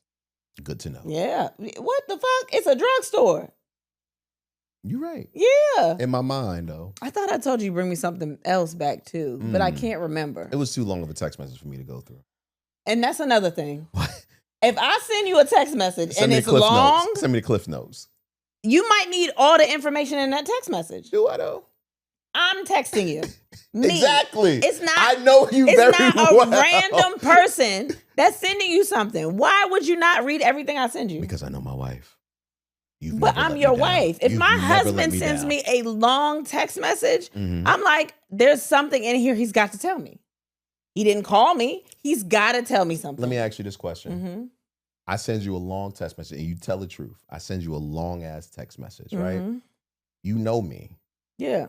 By the time, when you get to the point where you figured out what this text message is about and there's still half a text message left, are you reading it? Yeah. Because you took the time to write all them words to me. No. So I respect my husband and I'm going to read all of these words. That's bullshit. I don't care if it's 2 chapters. I'm reading all of it because he needs me to know that information. What's wrong with you? Yo, that's bullshit. You won't even listen to me for longer than 20 seconds. That is different. That's different. I think that you saying words is easier than you typing them. So sometimes you just add extra words that don't need to be in there. Oh, but my when you gosh. typing, that's intentional. You stopping your conversation from your friends, you in your phone, you typing letters with your thumbs. Is it your thumbs? Do you use your thumbs? Yes. You use 2 hands like a BlackBerry? Yes. You was an old nigga. You don't know how to one-handed, you don't know how to just... Not at all. It's not that I don't know how to, it's just very uncomfortable. Because you side kicking. I'm using You love the sidekick. You love that shit. That was my first smartphone. Yeah, baby. It's developed since then. They make it convenient for you to fold your hand over and use one thumb. Nah. The most I'll do if I have to send like a 4-word text message is I'll do the little swipe thing where you connect the letters and it create the word. All right, I was going to say something, but... What? You can still do the swipe? Yeah, like when you do... Yeah, I didn't know you could do that. Yeah. Nah, I missed my phone where I could swipe. You can still do that. I didn't know you could still do it. I thought they took it out. You know, I don't know how to work half the features on my phone. So who's the old nigga now? I used to be all on that shit. I used to do what is that? I used to all I that. believe it, because when you type regularly, you can... I do what? I can tell that your expertise is in phone texting. Why you say that? Because you cannot type. I can. No, you cannot. Sometimes them letters be lowercase, but them eyes be lowercase. But you know what I'm trying to say. Chris is the type of person that puts the caps lock on when she wants to make a word capitalized. When she want to make a name capitalized, she put the capital locks on. I type in a text message the way niggas I went to school with make Facebook statuses. But I wouldn't show them that. I wouldn't dare let nobody see. Like when I start some of my sentences with lowercase letters, I would dare let nobody see that. Oh my God. Or run-ons. Sometimes I will go back and add a comma somewhere because I'm like, ain't nobody gonna talk about me. I feel like how well you type on a text message and how well your grammar is, the usage of certain things like commas and periods, I think that tells your age. Same thing with really smileys and shit. You know how sometimes you gotta put the comma before you put the quotations. Okay. You didn't know that? So like I don't know if I talk to a lot of people that do that in their text messages, but I have to do it. Yeah. Just like because you're old. Yeah, just like when you write a paragraph and you double space, you do the is it 5? Indent? indent when you indent. I don't think they do that no more. I think they just do spaces in between the paragraphs. I don't think niggas indent no more. I don't think they indent anymore. No, either. I don't. I ain't seen an indented shit. Yeah, a double space. I don't see none of that shit. I don't think they do that. Yeah, you're right. Do they have an indent key? Yeah, it's called It's tab. still there? That's what that is. Tab. I didn't know that either. That's tab is the key. Yeah, tab is the key. But I don't like texting certain people. Like our daughter. I refuse to text her. Oh, I hate that. She be running. Them run-ons be crazy. But not only running, fucking their everything has to be abbreviated. Oh yeah, I don't understand those things either. And I'm supposed to know what the fuck you talking about. Context clues. I do that. What? Because she'll add other things and I'll be like, well, this is probably this. Yeah, sometimes. And then sometimes I don't know what the fuck she talking about. Well, do you ask her? No, I just say, come here. Why don't you Google it? I'm not Googling shit for a text message. Because I feel like it's something we need to know. No. Why? She has a mouth. Well, you don't know when you got to use it. Your mouth? No, like abbreviations. And don't ever say she got to use her mouth for shit. Don't say that. Take that back. What you mean? The fuck are you talking about? No, she don't. She barely using it for talking now. Oh, now shit. that you said that. Yeah. Now they ain't gonna let her say no O's or nothing. Yo, you was there today. She literally... She ain't gonna say no O's. No, what else? What else? Or, fuck out of here. It's the U. She better do some ventriloquist work in this bitch. Because the you dropped the jaw. Then she gonna talk like a ventriloquist now. Everything, she gonna throw her voice for everything. We not opening our mouth no more just because he said that shit. How about that? No, I was so pissed off this morning, man. We are in the living room and she comes down and she goes, "Did you get my text message?" Yeah, she'll text me to death. She'll text me to death in the house. Which is fine if you haven't seen me yet. Did you get my text message? You're finding out, you know, what's up? And I said, no. And she said, okay, well, can you read it when you get... Nigga, there's no one around here. Sometimes when people do that, though, it's because it's something that they don't want anybody else to know. And I get that. And if there were even other family members, that's fine. It was you and I. Sometimes she might tell you some shit she don't want me to know. It was you and I. Yeah. But also, sometimes when you write a long text like that, you want somebody to read it because you spend so much time on it. That's how I be feeling about you sometimes. Sometimes I put so much effort into that text message. I'm like, you didn't even read that? Or I'll send 2 texts and you'll respond to the shortest one. I'll be like, no, you better go back. I'll highlight it and do the little exclamation points. Read this. How about you read that? And then I'll respond to the other one. Because ain't no way. No, man. Fuck that. You saw them words. Nigga. You better read them. You saw every last word up there. You better read that shit. Get back to me. Yo, you do be doing that shit. Yeah, yo. fuck no. No, I did it last night. I wrote out the long message about bring me some magnesium gummies. And yes, I did just abbreviate it. It could have been simpler right now. I just explained to you what I needed.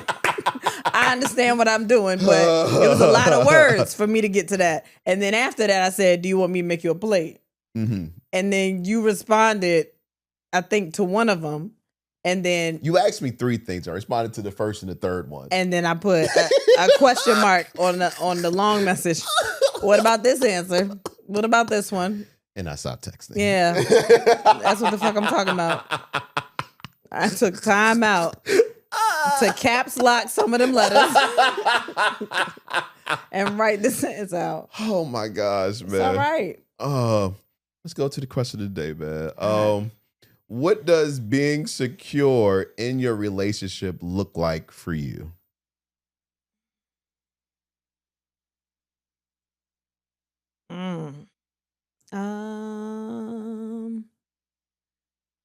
For me, me walking around with like no eyebrows and no makeup, sweats. If I wear sweats 2 days in a row, the same sweats, then I love you. Because usually I'm trying to switch it up. Even if it's bummy, switch it up. But 2 days in a row, I'm like, it's fine. Yeah, that one I can't relate to. But them eyebrows, I feel the love. I feel the love. You know, I did like until we started like fucking, like we was in it. I drew my eyebrows on every morning. Yo, and you know what? Mm-hmm. That was much appreciated, man. Baby, you really be acting like I got lines. It's not that bad. That's enough. You answer the question now. Don't say nothing else. Yeah, it's me being, super, super comfortable. Because I think that when I wasn't, I would try to dress up all the time. When I wasn't secure in my relationship. Not this one. But I would try to, like, always look put together. What? A little bit. I mean, we do a podcast all the time that I have to, like, so sometimes it feels like my off days, I can just do whatever. It was different then. Every day I put on makeup, I put on a new outfit. We could have been sitting in the house, but that's when I was like stupid and like, if I look good every day, then he ain't gonna cheat. And he didn't. So I decided, he did. He cheated.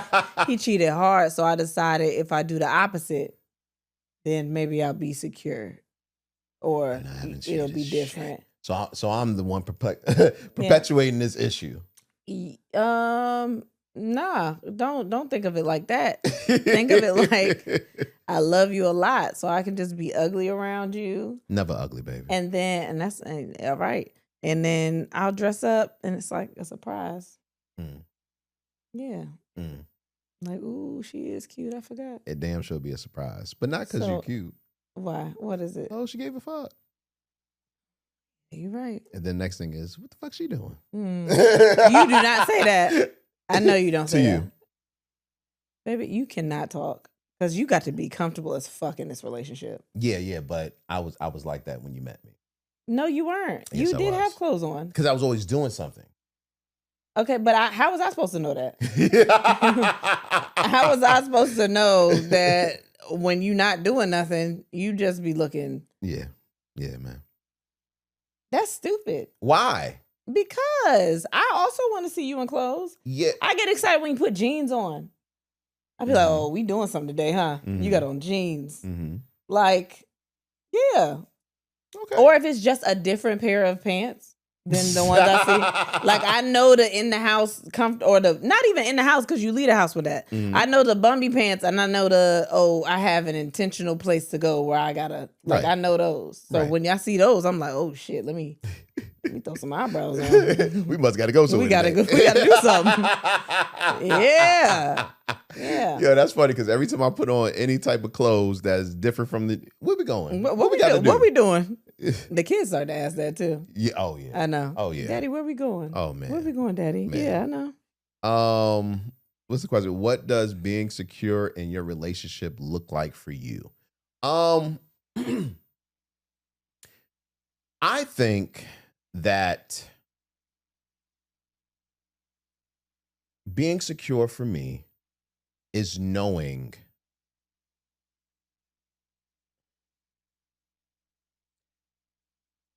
me personally, knowing when you're telling a joke and you knowing when I'm telling a joke to you.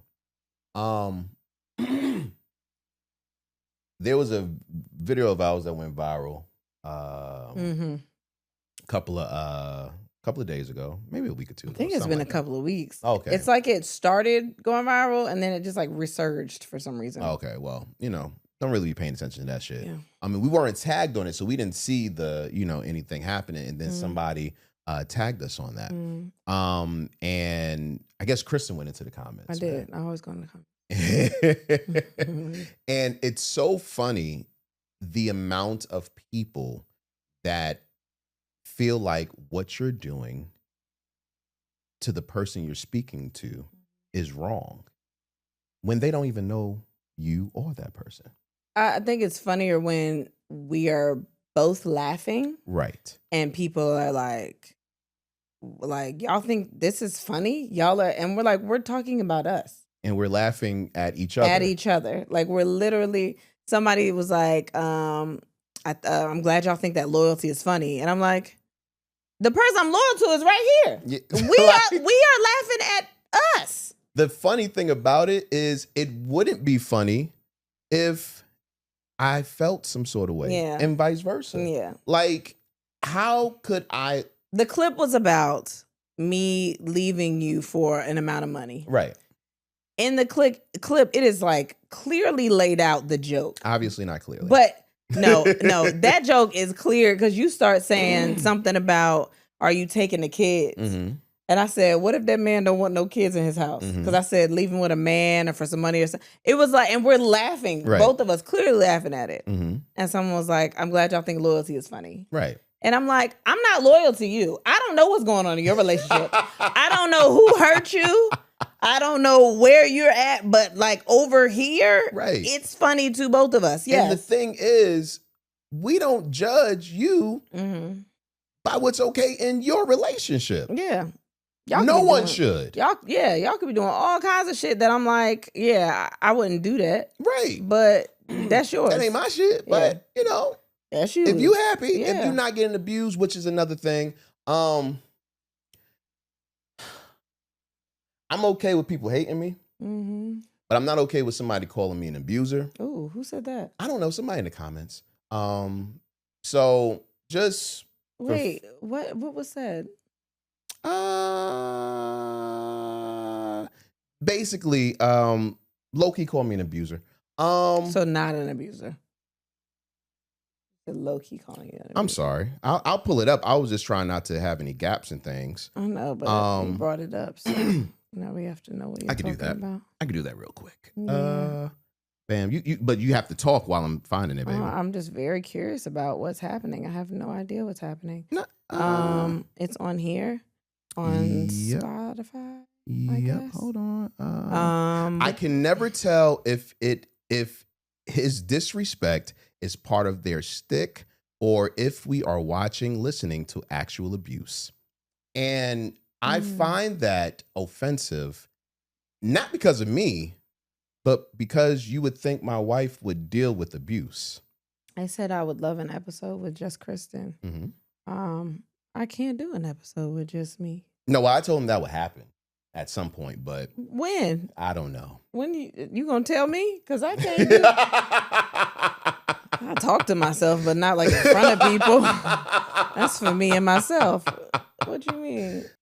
Laugh, disagree, but don't put on things that aren't true. If your relationship has a different tone, that's fine. That's perfectly fine. If you have a disagreement with our relationship, that's fine. That's totally fine. But don't use words or don't assume that what's happening between me and mine is wrong for me and mine. Because if we're good. Because people could listen and, you get what you get on the podcast. And don't, even though we do share a lot, and I think I've said this before, a lot of people don't really know that much about our dynamic. They think they do because, we talk about a lot of stuff, but a lot of stuff is just, conversations that we have about things or whatever. But like, we deal with things a lot differently outside of the podcast. And there are a lot more layers to our conversations and things. Right. And sometimes I be letting you get your shit off and I don't say nothing just because I'm like, well, the rest of this conversation is not for the podcast. I'll see you after the podcast. And because I know that and because I live that, it is not like it doesn't feel like that for me. But I understand that. My thing is when we first decided about the podcast and everything and doing the podcast, the thing that I thought was super unique and special was the way we communicate with each other. And that's what I wanted to highlight. And I knew there would be strong opinions about certain things that we said. Of course. Because we say things to each other. That's crazy. In private, it'd be like, nigga, we get it. We could never say this in front of everybody. But there is definitely an understanding. The one thing I want everyone to realize, though, is that no one knows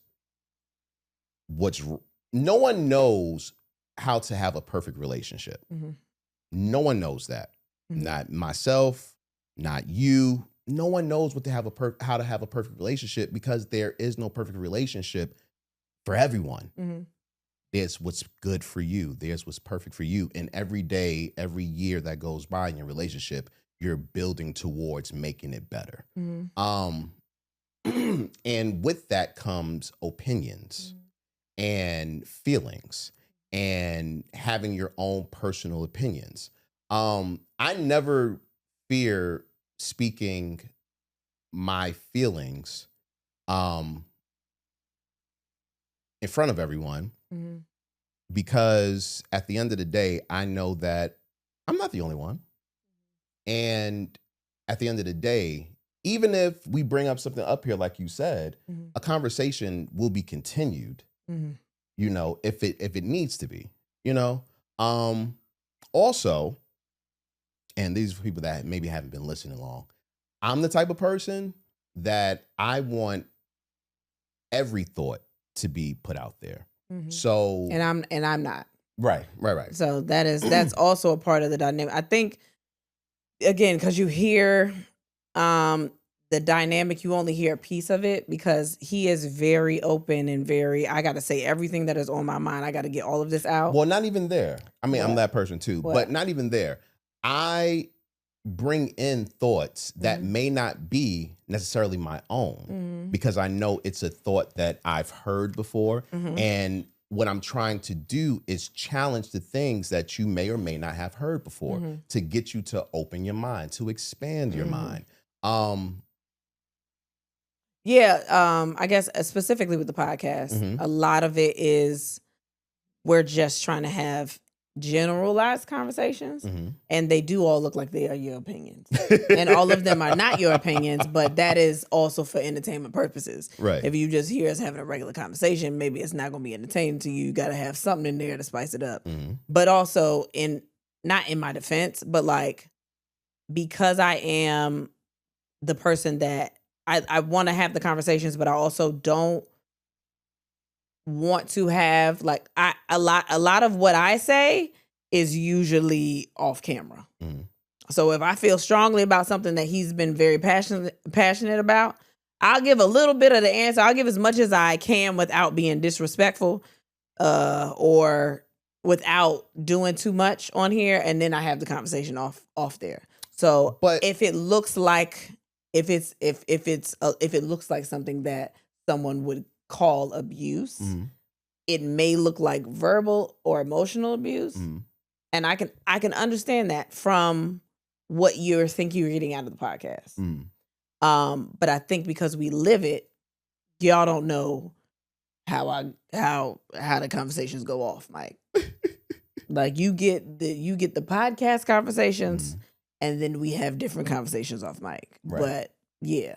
And with those, it's still open communication. Yeah, it's still very open communication. You know what I mean? Like I said earlier about something else, like, whether I agree with you or not isn't the point.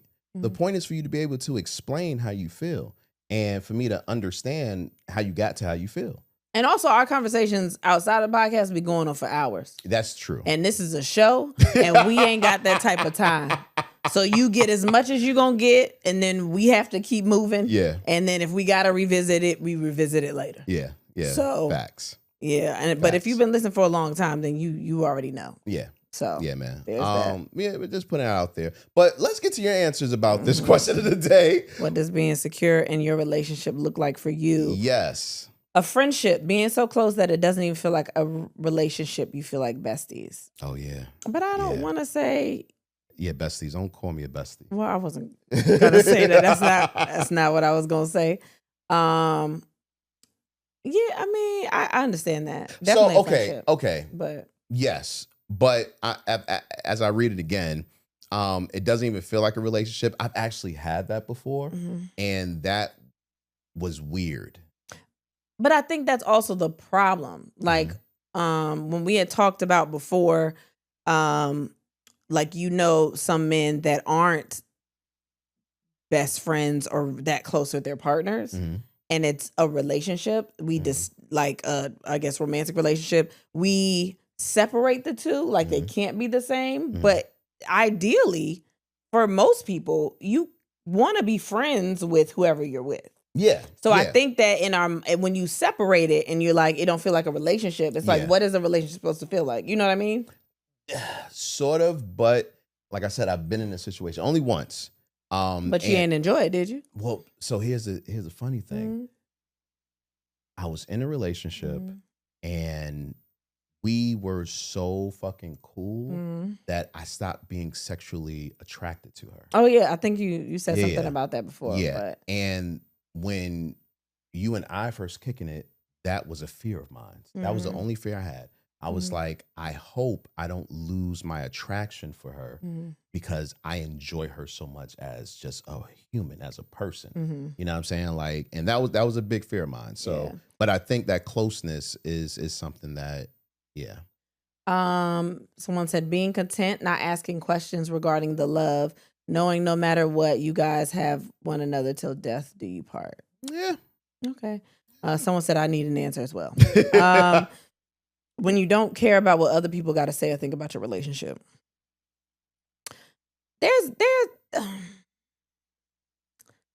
Yeah, I guess that's secure in your relationship. I guess, yeah. I can see that. I can definitely see that. Okay. A calm nervous system. Yes. Well, yes, but also sometimes my nervous system be wired anyway. Ain't got shit to do with a relationship.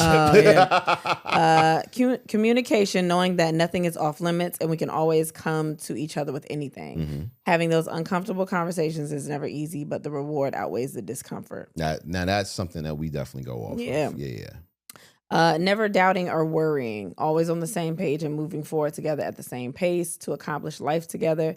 Peacefully happy is my marriage, even when we argue, which isn't often. Okay. What does being secure in your relationship look like? I don't need to know where she is or who she's with. We good. I mean, I trust her. I mean, but I need to know who she with. Why? Because, and you don't really have this issue. Because I trust. No, because I trust most of your friends. Like they have level heads. You know what I'm saying? That's on purpose. That's on purpose. But if you had some, friends that were little, I don't know about them. Yeah, I don't. Yeah, I would have to know. Yeah. When my mind doesn't overthink when he's away from me or haven't talked to him in some hours, my nervous system is at peace. All these people are kind of saying the same things. What does being secure in your relationship look like? Transparency. Okay. Being able to look like Adam Sandler outside the house and still being the only woman he sees. You know how Adam Sandler, that's my shit. I saw this reel the other day where the girl was like fully dressed and she came home and she was like, all women understand getting home and being able to look like Adam Sandler. She threw out her dress, her shit and all that. She threw some basketball shorts on, a hoodie. That's my shit. In the house. Is it wrong if you do that often for me to look at other women? Not me personally, but I mean, I don't have a problem with you looking at other women. Or better question, do you think it's right for a person to be upset with their partner because they look at other people when they don't get dressed up for them? Not talk to other people, not, try to get with other people, just admire other people. I just think it's whatever your dynamic or expectations in your relationship is. Okay. I mean, that's really it. I don't know if anything is right or wrong. If you had a dynamic where you like, yo, I expect you to look like this every day or most of the time or whatever, and you don't, then that's your relationship. And so I don't know. Or what if you doing that and I don't give a fuck? Like, which part? I don't know. I'm still gonna dress like this. Yeah. And I still don't want you looking at people. What if you're one of them people? Yeah, that's not me. That's fucked up. That's not me. I don't give a fuck what you do. I'm gonna look like this, and you can look at whoever you want to look at. Yeah, I think it's fucked up. You know what I mean? Like, it's fine. The peace, financial stability, and respect. Everybody's kind of saying the same thing. Safety. My partner's my safe space. Being able to sit down with their kids, family, and wait, you're getting put through the mattress 3 times a week? Oh, okay. That's big. Okay. Just open and honest communication. Happily allowing my hubby to take his yearly boys trip to Colombia while my friends look confused. Do you trust me? No, I don't. Yeah. Someone said, trusting me to go outside with my girls. That sounds like you've been in relationships where they didn't let you go nowhere. Yeah. Going to bed in my muumuu and bonnet knowing I will still get devoured. Yeah. Because you don't give a fuck what's on me, for real. Yeah, that ain't your pussy. You like lingerie, but also that's not going to stop you from nothing. It's not much that will. Sometimes you recommend me not to shower that day. Yeah, yeah, you don't give a fuck. You gotta have, for real, you gotta get your standards up. Knowing I can talk about anything with her, from my flaws and failings to my fantasies and future plans. Knowing I'm her safety net where the world gets rough and she's mine. We relax into each other, real talk, me and her against the world. Nigga, that sound like a song. What the fuck? Yeah. What does being secure in your relationship look like? Walking around on soft. Well, that's a good one. That's a good one. You were secure early with me, huh? I think you did that. I think you did that early. I'm pretty sure you did it early. It's fine, but I didn't go nowhere. But I'm saying I think you did it. I think you did it early. What the first time you seen me soft, what went through your mind? Nothing. It was cold in there. But I was in there with you. I knew it was cold. I was there too. It was cold. We was all cold. Me and you was cold together. Really? Okay, the second time when it wasn't cold. We've been in a lot of hotels. They turn I like to turn the heat to 64. What? It'd be cold, baby. It's fine. We cuddle up, warm it up. My gosh. Listen, that is, I don't know if everyone does this, but I know for me, there are always things that I do to test if it's okay to be fully vulnerable with the person. You know what I mean? Like allow myself to be, to love them. What are those things? Soft. That's it. Yeah. I know I said things. Yeah. But that's it. Do you do it more than once, or it's like the first time you just look at the reaction, you're like, all right, well, that's it? No. So going soft is a thing where, you got to plan. You have to plan to show it. You know what I'm saying? Because even though you go soft, you don't want it to look whack. So you be jerking it and then you come out and you be like, No. Oh, okay. No. I don't know what y'all do. Okay, so you get out the bed after sex. Yeah. And you make sure that you ain't showing. So you can go in the bathroom and make sure it look, everything is good. You might give it a little tug one time just to make sure the wrinkles is out. You know what I mean? The wrinkles is out. I ain't never heard that one, but that's good. Yeah. You know what I mean? And when you come out, you always have a towel near just in case the facial expression isn't what you're expecting. But what's the towel gonna do if I already made the face? Because but what if I knew what I saw the first time? You've seen it one time and you're gonna question yourself. But what if I don't believe it? And I'm like, hey, let me see it again. You're not gonna do that. Who not gonna do that? You're not gonna do that. Well, I'm not gonna do it no more because you're the love of my life. But you're not gonna if you see or what if I'm like, what if I have thoughts about it, but I don't want you to give off what thought it is, and I'm like, why are you putting that towel up there? And then you take it off confidently because I done seduced you into taking that towel off. I don't trust you. Why? No. If you say, why are you putting that towel on you? I'm going to say, because I am a gentleman.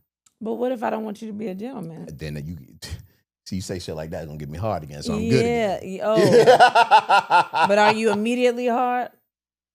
Yeah. Like, you sure? Back when it mattered, yeah. Okay. We've been together for a long time, baby. I know, you don't give a fuck. Back when it mattered, you know what I mean? I was 2 seconds, I was there. Now, yeah, I don't know if it'll work the same way. You know what I mean? No, it don't. It don't.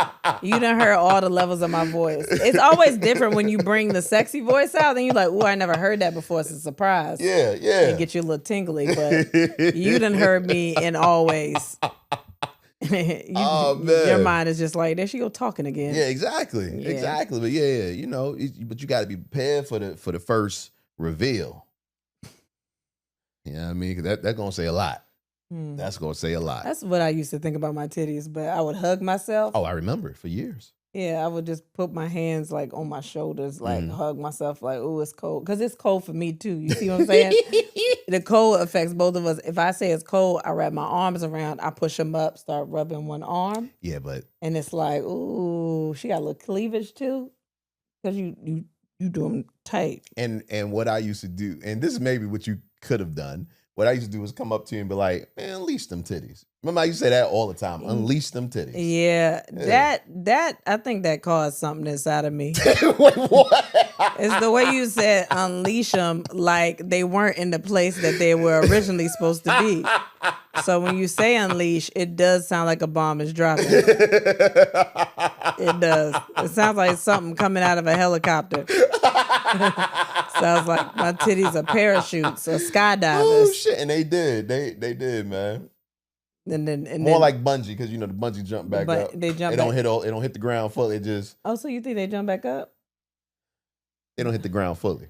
Yeah, I think they glide a little bit. They soar. And then.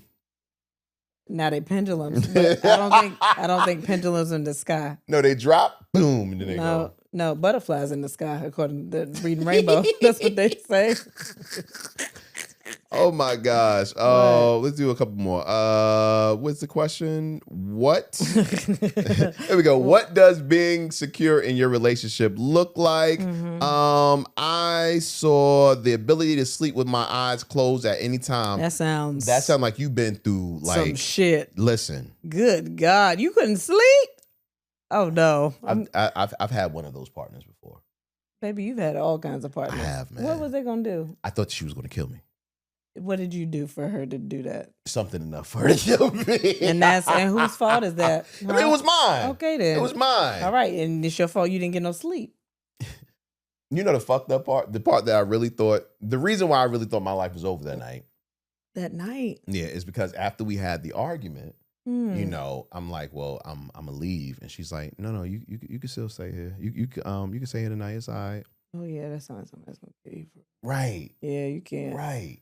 Because I know how I just fussed at you, and there's no way I'm staying here. I know what we just talked about. I'm leaving. Yeah, but I didn't. And you were allowed to tell the story. Yeah, man. You apologize to that woman. I did. Okay. With some dick. That's what you thought it was? Goddamn right. I know it. Yeah. Last one. Because I'm because I'm an overthinker, my nerves are settled and all my goofy is on full blast. That is you. All your goofy on full blast. Is that a problem? Should I secure it back? No, I love it. Because you know what it is? I see a world where all of your goofy wasn't on full blast. I don't know if it's true, but maybe, yeah. Probably. Like I felt like you tried to be an adult at some point in a relationship. Yeah, I was trying to be. Yeah. Well, because I was in one relationship where I feel like I had to manage it, so I wasn't as free. And then I was in another relationship where I felt like I would do things and I'd get judged for them. So you matured up? No, I just I mean, I was still goofy sometimes, but I just wasn't as free as I am now. Okay. And I've also gotten older, and I don't really be giving a fuck about stuff. And you didn't came inside me. So, what? So like, I'm goofy, but like, it's nothing you can do about it, because even if people think I'm weird, they're gonna be like, "Oh, you was with that weird bitch. Like, you impregnated that weird bitch." I'm always gonna be a part of your life at this point. You know what I'm saying? Even if you leave me, it's always gonna be like, you was with that goofy bitch, and it's yes. Yeah, there's a yeah. After you do that, it don't matter what I do after that, because then You stuck with it, right? I enjoy it. Yeah, I know. I enjoy it. You know why I enjoy it? Because even though you are goofy way more than normal people. Well, that's all right.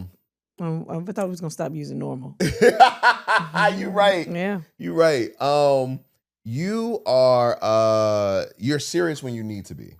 yes. Like I've never had a situation where I was like, yo, be serious. You know what I mean? Like, you know what I'm saying? Like, there might have been an argument or two where usually if you're mad, I can't laugh at that. Now, if I needed to find a way, I could do it. I promise. I don't want anybody to doubt me. I can make it happen, but I try not to. Yo, but yeah, man. Like, yeah, you're always. My thing is, if you could be serious when we need to be serious, then fuck it. You could be whatever you want to any other time, man. Yeah. It's a good time. It's a good time over here. Yeah, last time we were only there for a couple of days. Maybe that's what it was. That's what you feel. It felt like a weekend last time, but this time we're going to have a full week. And we missed so much. We did. They have all kinds of events. Like they had stuff. They had boat parties. They had stripper parties. They had theme parties. They had parties. Play and parties. we missed a lot of stuff. Yeah. We missed a lot. The crazy part is when we got there, we were ready. Yeah. You know, and then we didn't realize that you was going to need a little bit of rest before you start getting into the activities. Yeah. You know what I mean? So the full week is definitely necessary, man. Y'all need to book with worstbehaviortour.com. Yeah. Get your spot before it's gone. Yeah, because a lot of y'all was like, we wish we could have gone last time. We'll go this time. Yeah, we going. Giving y'all plenty of time, man. Giving y'all plenty of time. Yeah. And the cool thing about it is worst behavior ain't new to this, man. Yeah, nah. They've been doing this for a while. As a matter of fact, I think they are the group that brings the most people out. Yeah, I could tell because when we got there, just how organized the parties themselves were, how elaborate it was, how everybody looked like they was just happy to be there. Yes. Like there were people that have been traveling with them for years. So I was like, oh, it's like a family already. For them, and not only that, man, I'm not gonna lie, I felt safe. I did. With my little ding-a-lang out. Yeah. I felt safe. Yeah. Because you were telling me that they were getting rid of people that were breaking rules. Yeah, they are on it. Like there's no videotaping over by the news side or doing any of that. Like they not for nothing. It's no nonsense. No weird acting, no touching. Like it's a consent. Yeah. Heavy. Yeah. Heavy consent. Yeah. Like they just want you to have fun. Hell yeah, man. And listen, if you like, I want to go kick it with, and then however, I ain't got nobody to go with. Yeah. So what? Don't worry about it. We didn't know nobody when we got there. Exactly. But when we left, we met some people. Yeah. And we met some people, actually, we found out that know some people that we know as well. Yeah, it's a lot. It'll be fine. You'll be all right. I promise. Hell yeah. Make sure you go to www.worstbehaviortour.com. Find the Hedo 2 Memorial Mayhem Week, May 23rd through the 28th. Get your spot today and meet us out there, and make sure you let them know that we told you about it. Yeah, you know what I mean? Let them know. It's going to be a good time, man. Yeah. Also, while you're at it, go to Patreon and join our Patreon if you haven't done so already. Yeah, you might want to do it. It's a lot up there. It's a lot of different tiers. A lot of just new material. We just recorded some stuff recently, so like it's a lot of extra content up there. And we had spoken about it before when we first started Patreon. We didn't know what we was doing, but now we absolutely know what we're doing. Yes. And it's a lot up there. Yes. And it's going to be more in store. Patreon is basically how you get extra episodes while still supporting the family. You know what I mean? Like we want to give y'all as much content as possible, but we can't do it without you. On Patreon, there are mad tiers, except for the free tier. Do not join the free tier. There's no reason to join the free tier. Every day, somebody's joining the free tier. And ain't nothing it doesn't matter. Nothing's happening. Nothing's over there. Nothing's happening. But we do have 4 tiers just for you. Role play. That's if you want to, put your toe in. You know what I mean? You'll be getting some extra episodes of the pod. You'll also get weekly uncut versions of the pod, which is a good thing. Access to Patreon only polls, and that's also where we list the top 6. question of the day, and also topics that we're going to debate, discuss, whatever the case may be. And occasionally we have some behind the scenes. I've been trying to work on that, but I am a one-man band, so sometimes it's kind of hard, man. But yeah, that's for the role players. Now, for the Naughty Neighbors tier, you get everything from the role players, but you also get the tier We're Judging You. Now, We're Judging You is something that we do on the pod, but we get our questions, our stories, our things to judge. Yeah, we get that straight from that tier and above. So if you have something that you want us to judge about, join the Naughty Neighbors tier and give us a story, and we'll definitely do that right here on the pod. Next, we have the Freaky Friends, which gets everything else, plus another segment. We're actually dropping the first episode of another segment in the next couple of days. I'll say that. Okay. It's called The Breakdown. It's a post-show mini session where we answer questions and give an inside look at the business, touring, or the behind the scenes of creating and executing this podcast. So it's a bunch of different things. We have a lot of information and we want to give it to you. And of course, if we don't have the information, we want to find somebody that does and bring it straight to you on Patreon. And as a matter of fact, the first one is dealing with a question that we've been getting all the time. Somebody actually hit me up today about it. How do I get a threesome? Yeah, I wanted to mention the breakdown is like, it's not all just podcasty and Tory stuff. It's literally, if we got a whole bunch of information about something, we give you that information. Yes, man. So make sure you become a Freaky Friends member so you can get the breakdown. And finally, we have our newest tier, which is called the +1 tier. That tier is getting everything the other tiers have, but there's one special thing. You want to talk about it? So basically, when you join the +1 tier, it's basically you and us. It's you and us. We do an episode together. Whatever you think about, whatever you've been listening to the podcast and you like, oh, I want to talk about this, or you got something going on, any kind of subject. It could be, I want to talk about Skittles. It don't even matter. It's whatever you want to talk about with us. We will do a full episode with you and us. Yes, and that's for the main pod feed as well. So the same place that you're listening to this episode right now, you will be able to hear the +1, the +1 episode with hopefully starring you. All right. So those are all the tiers for the Patreon. If you want to become a member, which we hope you do, go to www.patreon.com/and then we pod. And finally, make sure that you have our number. Get our number. Put our number in. You can lock us in. You can text or leave us a voicemail for anything. Listen to questions, saying what's up, you ain't got nothing to do, sending us stuff that you've seen and you want us to talk about. Literally whatever, however you want to text your friends, just send us a text. You can even add us to the group chat. Yeah, don't. Why not? I want to be a part of group chats. Okay. That's all fine. Right. All right. That could be a thing, but probably not. But you can also just leave a voicemail. You can, whatever you want to say. Yeah. Send us a text to 757-687-0181. And you can leave a message or hit us up at any time of the day or night. It doesn't matter. Now, I'm not saying we're going to wake up at 3 a.m. and hit your ass back. But, it's always open. It's a regular number like everybody else, man. So once again, that's 757-687-0181. And I think that's about it. I think that's it. Yeah, man. Let's get back to the show. Before we get into the topics, we have our text line where we gave y'all our number and y'all can text us day or night, whatever, and talk about things you want to talk about, give us feedback on the topics. And we received the text a couple of days ago from Tiffany. Shout out to Tiffany. Okay. And she was talking about vabbing and our thoughts on vabbing. Now, I'm not going to lie. When I first heard it, I immediately thought gooning, and I was like, damn. What is that? I don't exactly know, but it's something like out there.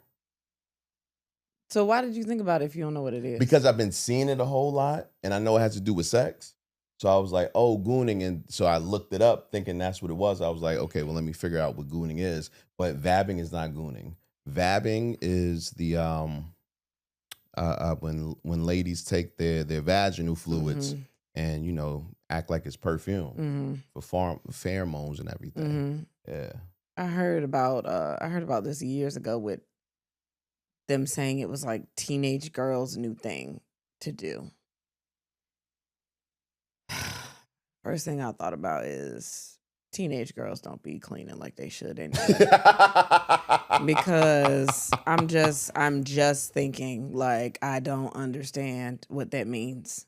And to me it's nasty. I just don't want pussy juice on my neck, on my wrist. Like even when I am involved in sexual activity, I want to get it off after I'm done. And I get that, but a couple of things came to mind. The first thing is I remember when we were younger and, you know, one of your friends would finger a girl. And I say one of your friends because when I was younger, I was never able to get that far. I was going to say none of my friends did that. Well, I think it was different for guys than girls. But the guy would come up to the friends. And I didn't get fingered. Ever?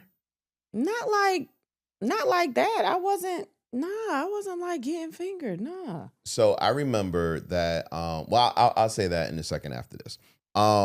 You know, your homeboys would come up like, "Yo, I just fingered her, bro," and they'd be like, "Yo, smell my fingers."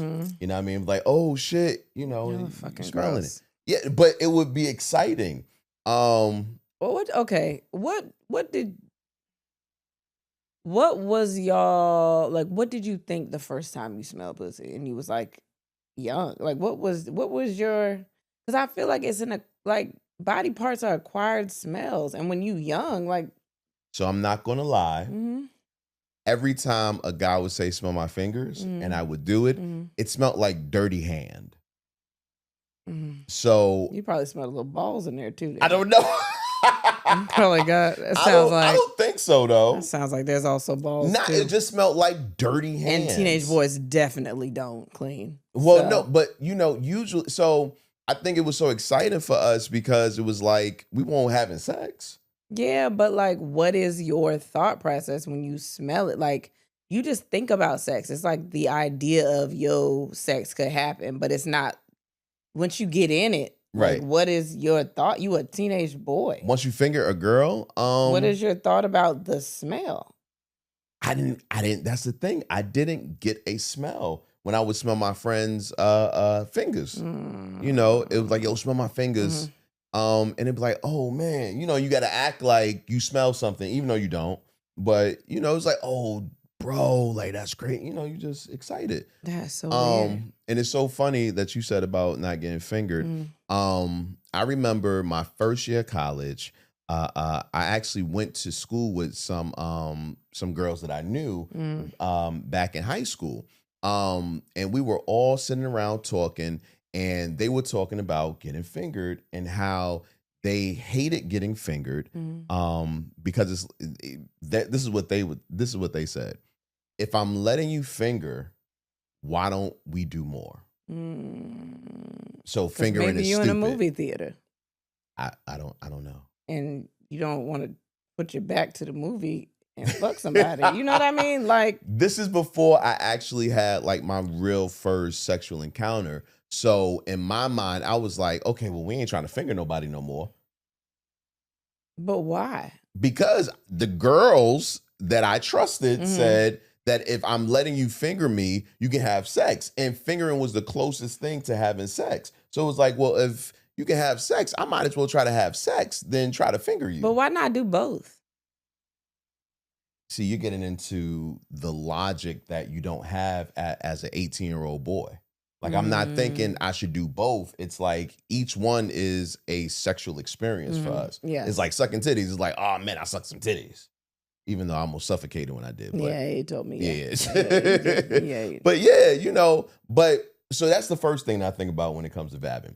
The other thing is, I think the more interesting thing, I love when I eat you out and I have your smell on me. Like that shit turns me on. Like I'll leave it on me as long as possible. But what about when people give you a hug? Like you go to your grandma and you give her a hug. She don't remember nothing, so. Or your parents. I don't hug them usually. Like we hug like at like special sad occasions, but you know. Okay. So what if right before that you ate some pussy for sympathy? Like you was trying to heal from whatever the sad occasion is, and then you went to the funeral or whatever, and you gave hugs. That's never happened. Did you want it to happen? What, hugging someone after? I'm saying, like, no, like, I'm sad. I gotta do something. Yeah, you did that to me. I've never wanted it. I've never wanted, like, sex after being sad. But I've received sex after being sad.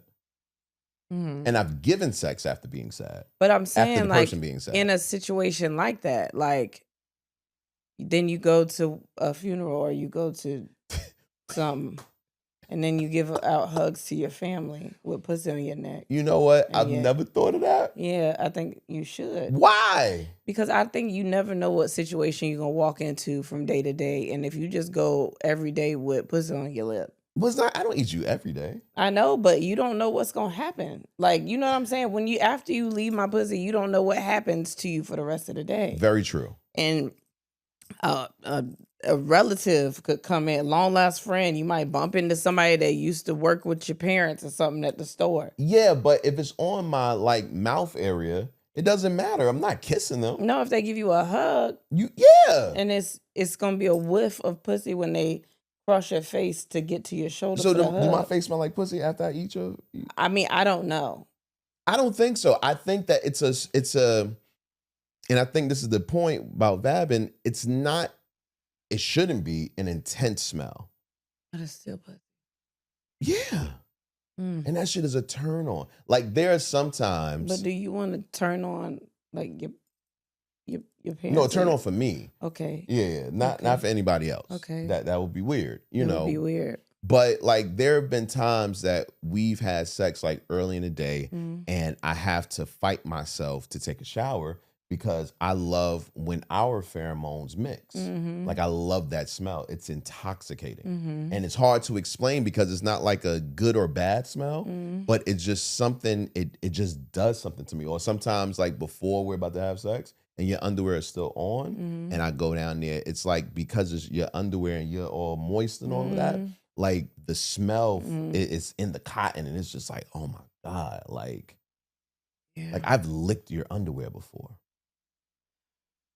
Why am I finding this out on the mic? Like, that's crazy. No, not with them off of you. Oh, because that's weird. No. I just imagine you picking them up saying, oh, are these used? No. And then they're going, ah. Even though. That's nasty. Even though. Oh, my God. I hope they used from a period. I hope that's what it is. Yo, that's why.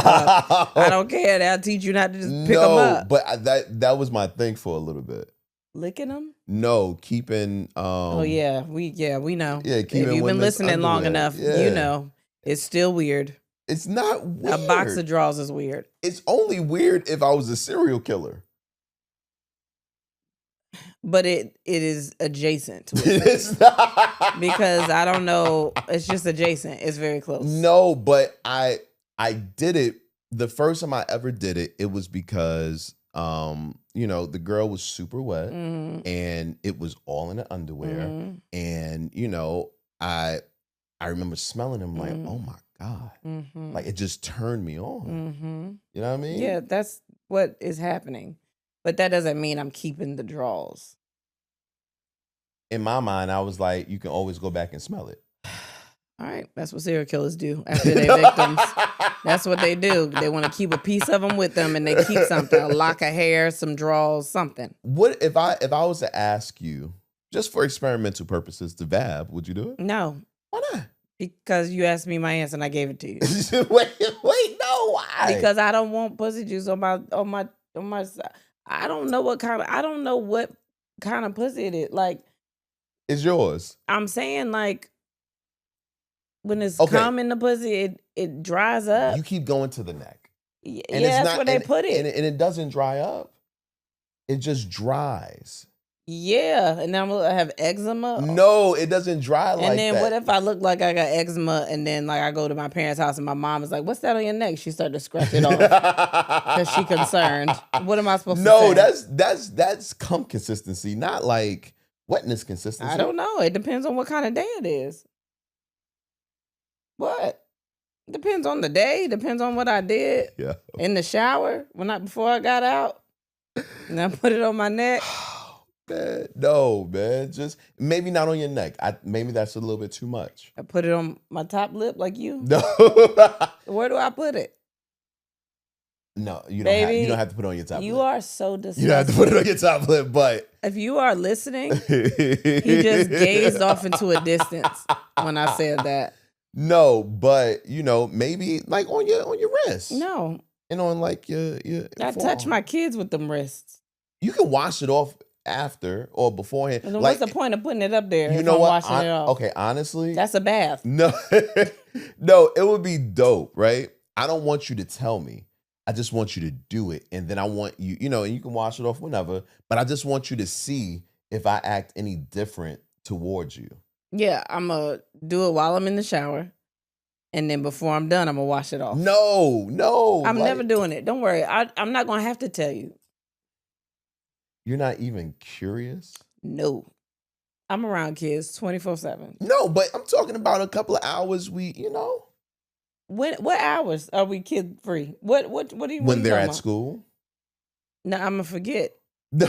And then I'm gonna get them off the bus and I'm gonna grab them in for a hug. They're gonna nestle their face in my neck. I'm not doing that. I told you not your neck. No. You're afraid of the neck thing. I'm not. I'm afraid of rubbing it outside of the vagina when there's no sex involved.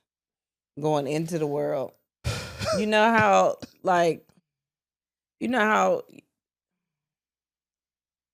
sometimes you might have sex or you might masturbate and then you come and then it end up on your shirt and you think you got it all off and then later it dry and then you see you didn't. Yes.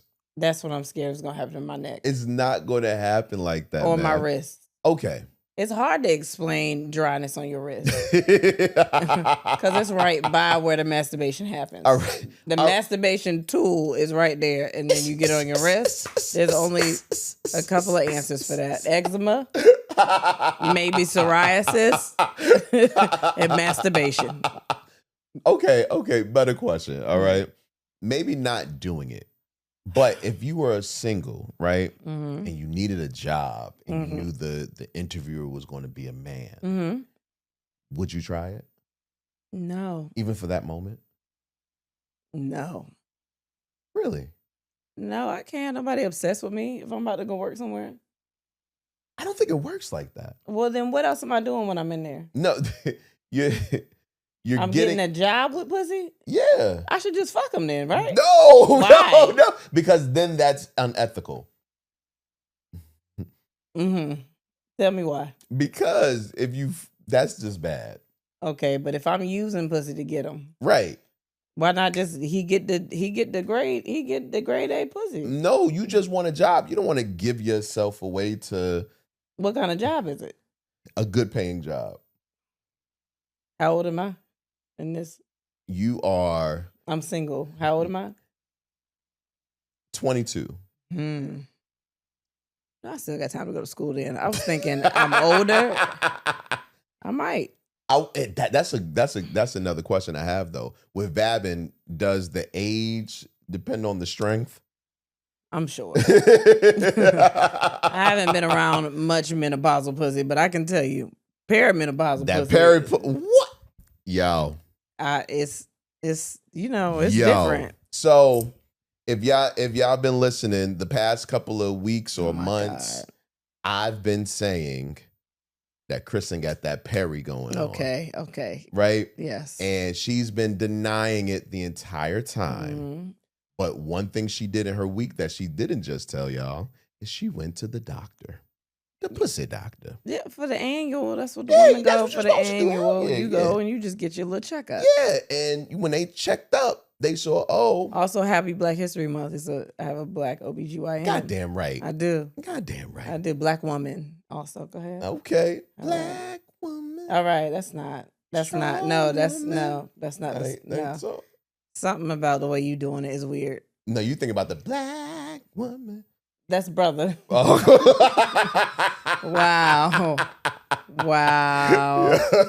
R.I.P. Angie Stone. Also, happy Black History Month. Oh man, no, but yeah, she got that Peri going on, man, and it just clicked. It was like, yo, I knew it's been extra, like Like she been on. But that also contributes to my mood, my hormones. Can I be real with you? Mm. You like me better now?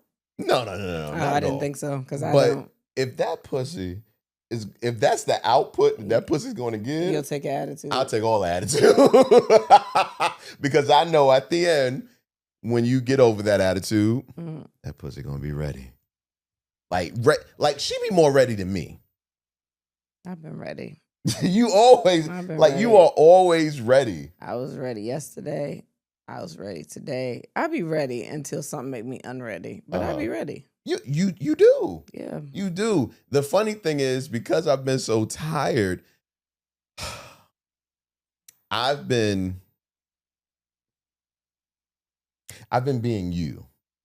You don't want to do it. Sometimes. When you see me, do you get like, oh man, she gonna want to hop on the dick? No.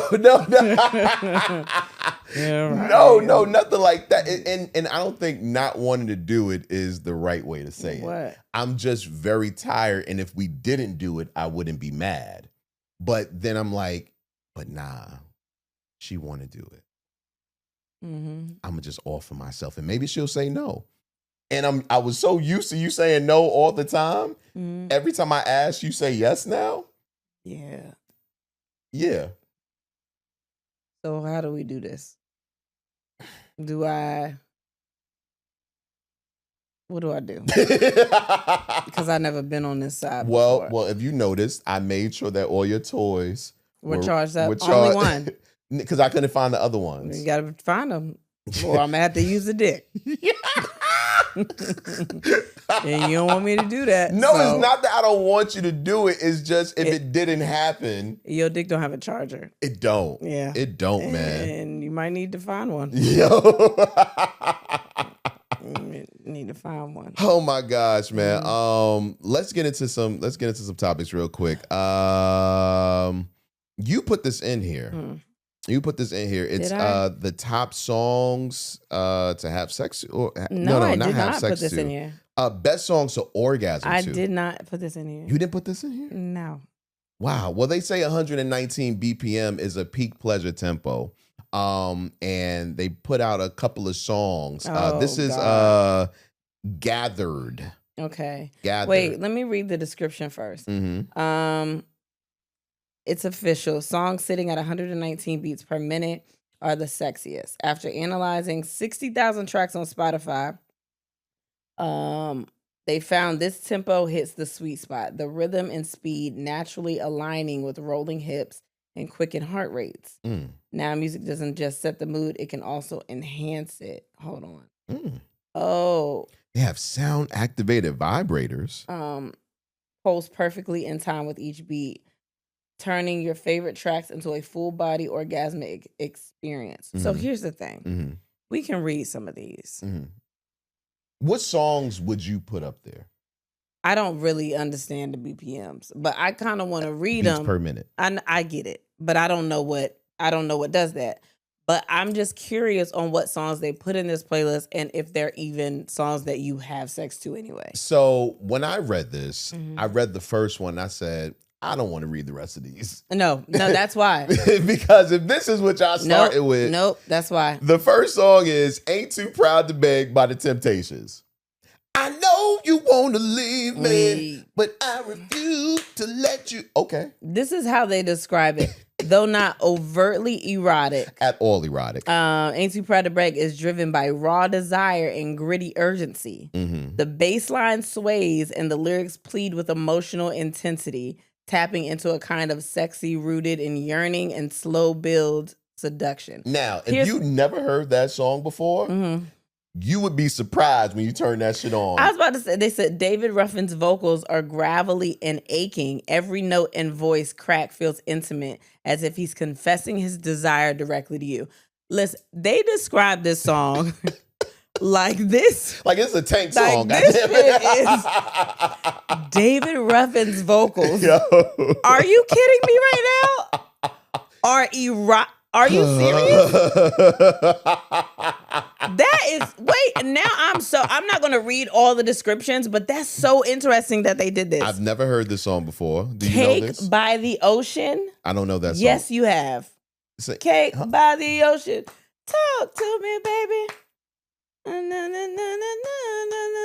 Yes. So because the BPM, I'm getting the BPM. Okay. Maybe you're like making the music background. You're not really listening to the song for real.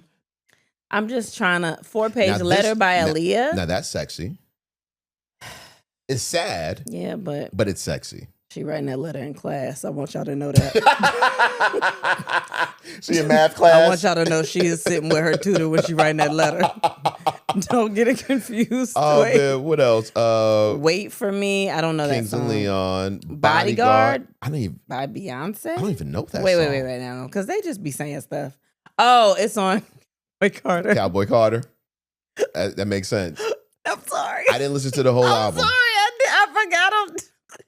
I was like, did they make that Beyonce? Because I know all the Beyonce songs. I forgot. I don't know that album at all. I know a couple of them. 7 Wonders by Fleetwood Mac. I don't know, but I can't imagine a Fleetwood Mac being a song I want to fuck to. Smooth Operator by Sade. Smooth Operator. Nah, that ain't the song to have sex to.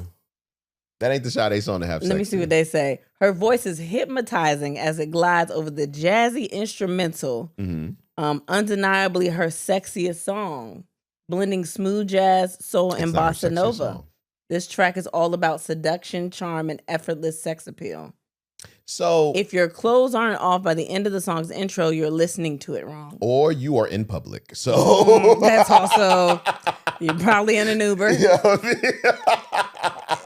So don't do that. Yo, so Smooth. Okay. I have a theory about Sade people. Sade people? Yeah, like people that love Sade. I feel like half of them are just saying that because saying that you love Sade makes you sound. No, I like Sade. I believe you like Sade. And what does that say about me? I know you're very eclectic with your music taste. Okay. You know what I mean? And I know you like weird shit. That's not weird shit. I didn't say she was weird shit. I'm just saying I know you like weird shit. So, you know. But I don't think there are that many Sade fans like people say. I think there are, baby. Really? Yeah. I've never found Sade. Why do you think Sade is so big? Okay, I take that back. I take that back. Maybe not the Sade fans, but the people that put her above like all of these different people. She's kind of a legend. She is no, this is not taking anything away from her. But I just feel like if people felt the way about Sade, the way they really say they do, then there would be a whole lot of different artists out here that would be popping. Would have been popping. Okay. But Sade's the only one. And it makes people feel... She's not the only one. I know she's not the only one, but she's the only one that people will say, oh yeah, Sade. Because she's been around for a long time. And then nobody has anybody else like Sade in their musical artistry taste shit. You know what I'm saying? I think you could like Anita Baker if you like Sade, even though they're not the same. They're not the same. I know, but I think it's still like the voice itself, I don't know. I feel like you could like Brandy. Like it's something about a woman with a deep voice, and it could be moody. And I like all of those. But because if you think about Brandy, is pretty moody. She is moody, but Sade is different. She's in a class. No, it's different. But I think that you're like, there's no one that's even remotely. I think you could still like her. Okay. Well, I think you could like Anita Baker and Sade. They're not the same. But I'm sure you could. Okay. Lose My Breath by Destiny's Child. What the fuck? Nope, I want to read it. An empowering, adrenaline pumping track. It's all about the push and pull of desire. There's an air of playful competition that dares you to keep up, even if you lose your breath in the process. The marching band percussion struts confidently, setting the pace as well as the tone. So I'm not fucking to a marching band. I'm not doing that. I'm not. That's not even my thing. That's my thing. My thing is when I'm thinking about Lose My Breath, the only position I can see is doggy style. And Yeah. and unless it's, two lesbians getting down with the strap on, I cannot see a dude pounding it out. Can you keep up? Like, yo. No, that's a smack. It's a pop, pop, Can you pop, keep up? pop. But you know why? What? Because at some point you're going to start singing it. You're going to start singing it. One of y'all going to be singing lead, the other one going to be singing the ad-libs, going, baby boy. yeah. You going to be the one saying, can you keep up? And I'm going to be like, baby boy. And I just feel like that ruins the mood when she looks back at you. I don't know. I think that brings a harmony to the situation. I think you singing together, I think it's one of those things. Hold on. Well, you going fast. I'm just saying. I know, but you just going fast. I don't know that. Romeo Santos. That's Sabrina the homie. Claudio. SOS Band. Take your time, do it right, baby. We can do it. Take your time, do it right. We can do it, baby. Yo. I'm not fucking to that either. I like this song. We by Jeremiah. Yeah. Did you know it was We when it first came out? OUI. Did you know that was We when it first came out? Yeah, I took French. Oh, so the word just appeared in your brain when you saw it. I took French when I was in like elementary school. Oh, I was, because it took me years to realize. You said oi. Oi. Mind you, I'm listening to the song. Where the fuck does it say oi? Yeah. Like, Oi.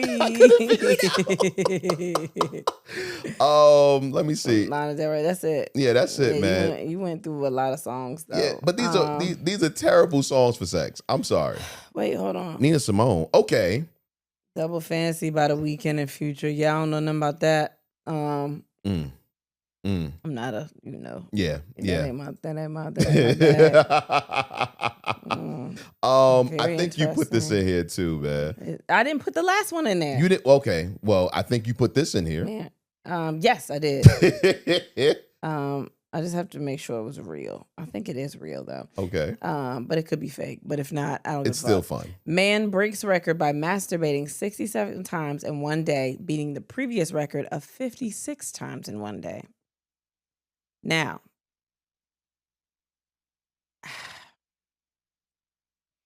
and that picture, this better be fake because it's a black man in his bed with 2 rolls of toilet paper. And that's the fake part right there. And the lotion, because toilet paper's thin. Terrible to try to get up. Yeah, you would just get your hand re-wet. Oh my God. And then imagine 67 times you got pieces of toilet tissue on your hand now.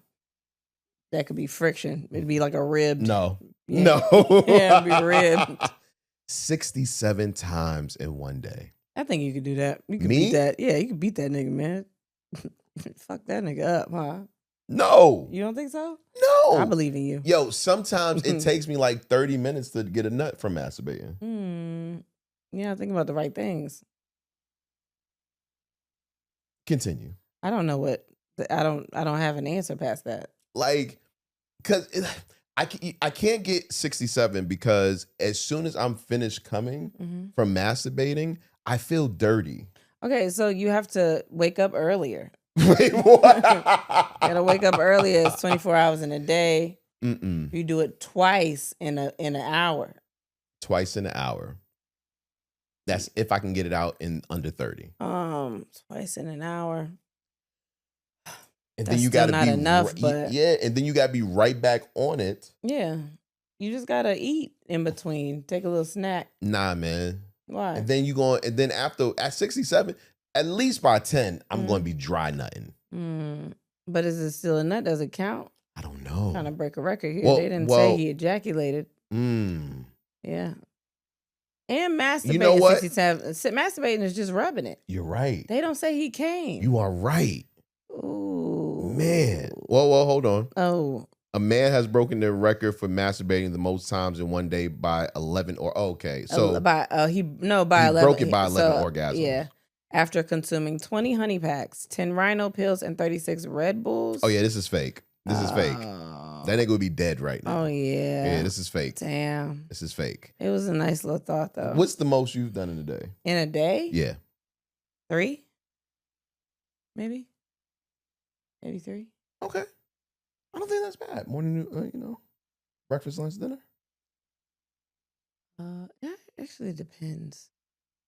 Because I could have got a nut and then been like, there's more. Right. And done it immediately after. So maybe 6. But Hmm.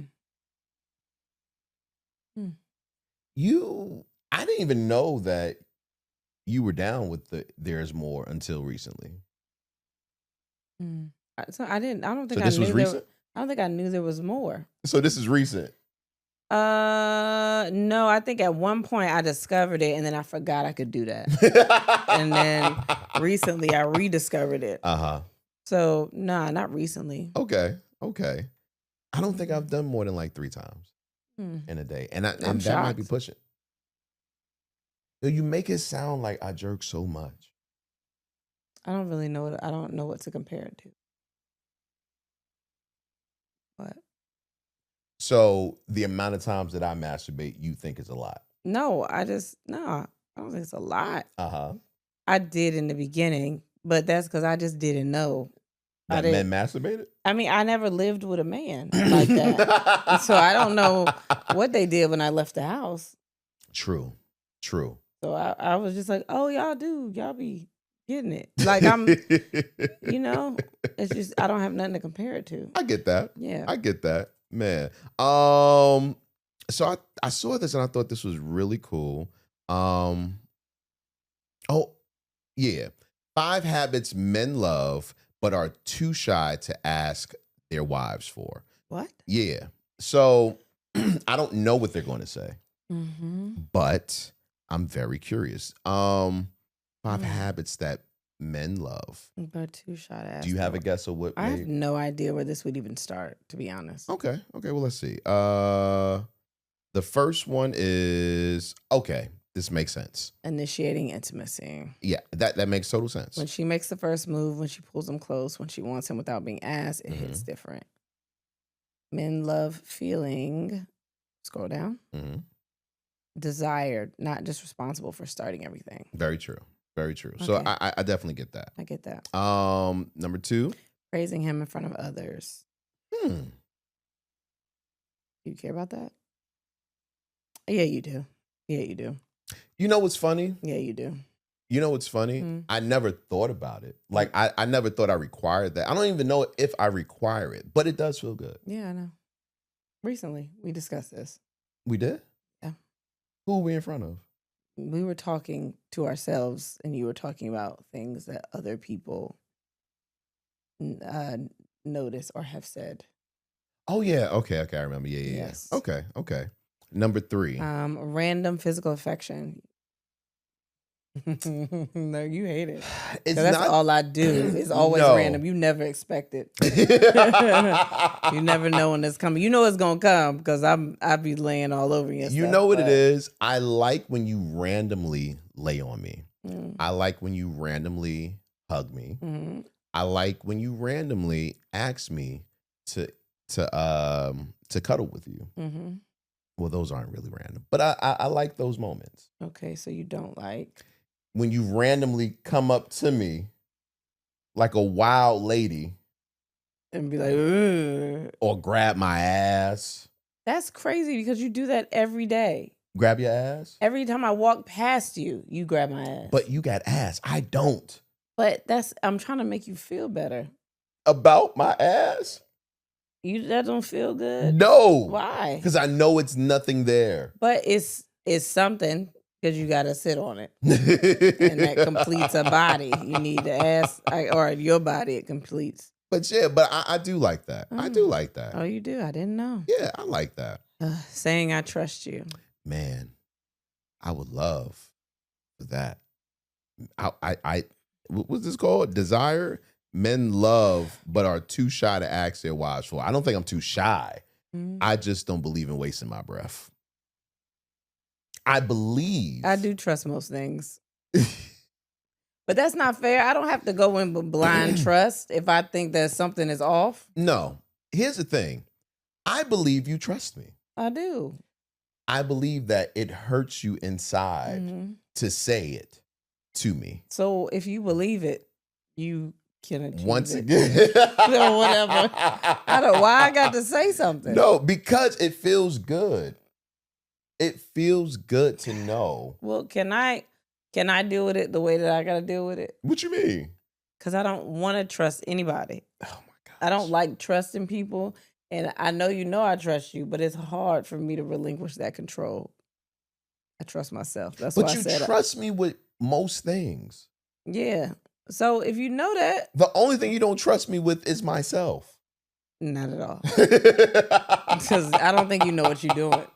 I don't know how you went all this time by yourself living in your body. How did you get here? But yeah, that feels good to hear it. Like, yo, I trust you. It's just reassuring. Mhm. Like, I like that too. when I say I trust you. You don't say it. It would be nice. And you don't trust me, huh? Okay, just give. Look at us in here not trusting each other. No. Once again, you trust me. Well, maybe I don't. What do you want me to trust you when it comes to what? I don't know anything. I trust you with things. To cook dinner. Of course, I trust you with that. Mm-hmm. I trust you to love our children. Yeah. I trust you to always put your best foot forward when you are forced to. That's what I'm talking about. No, wait, what? That's what I'm talking about. What you mean? I always put my best foot forward. When you are forced to.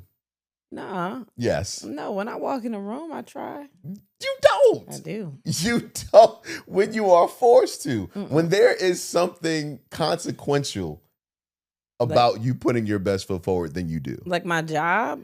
Your job. Yeah. A relationship with a family member. And even then, it's sometimes a little. Just put my best foot forward then. You sure? You know you not. You don't. Did you call your cousin for his birthday yet? I have so many cousins. You know who I'm talking about. One of my cousins, I text him for his birthday. Uh-huh. And he got it. I know you text him. Did you text the other cousin? Did you at least text the man?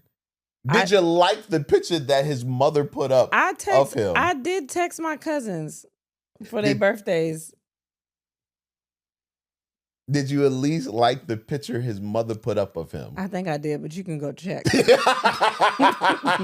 if my name is under that. Because I don't know if I did or Well, not. when I liked it, I definitely looked and I was didn't like, see me. I did not see What time did you like?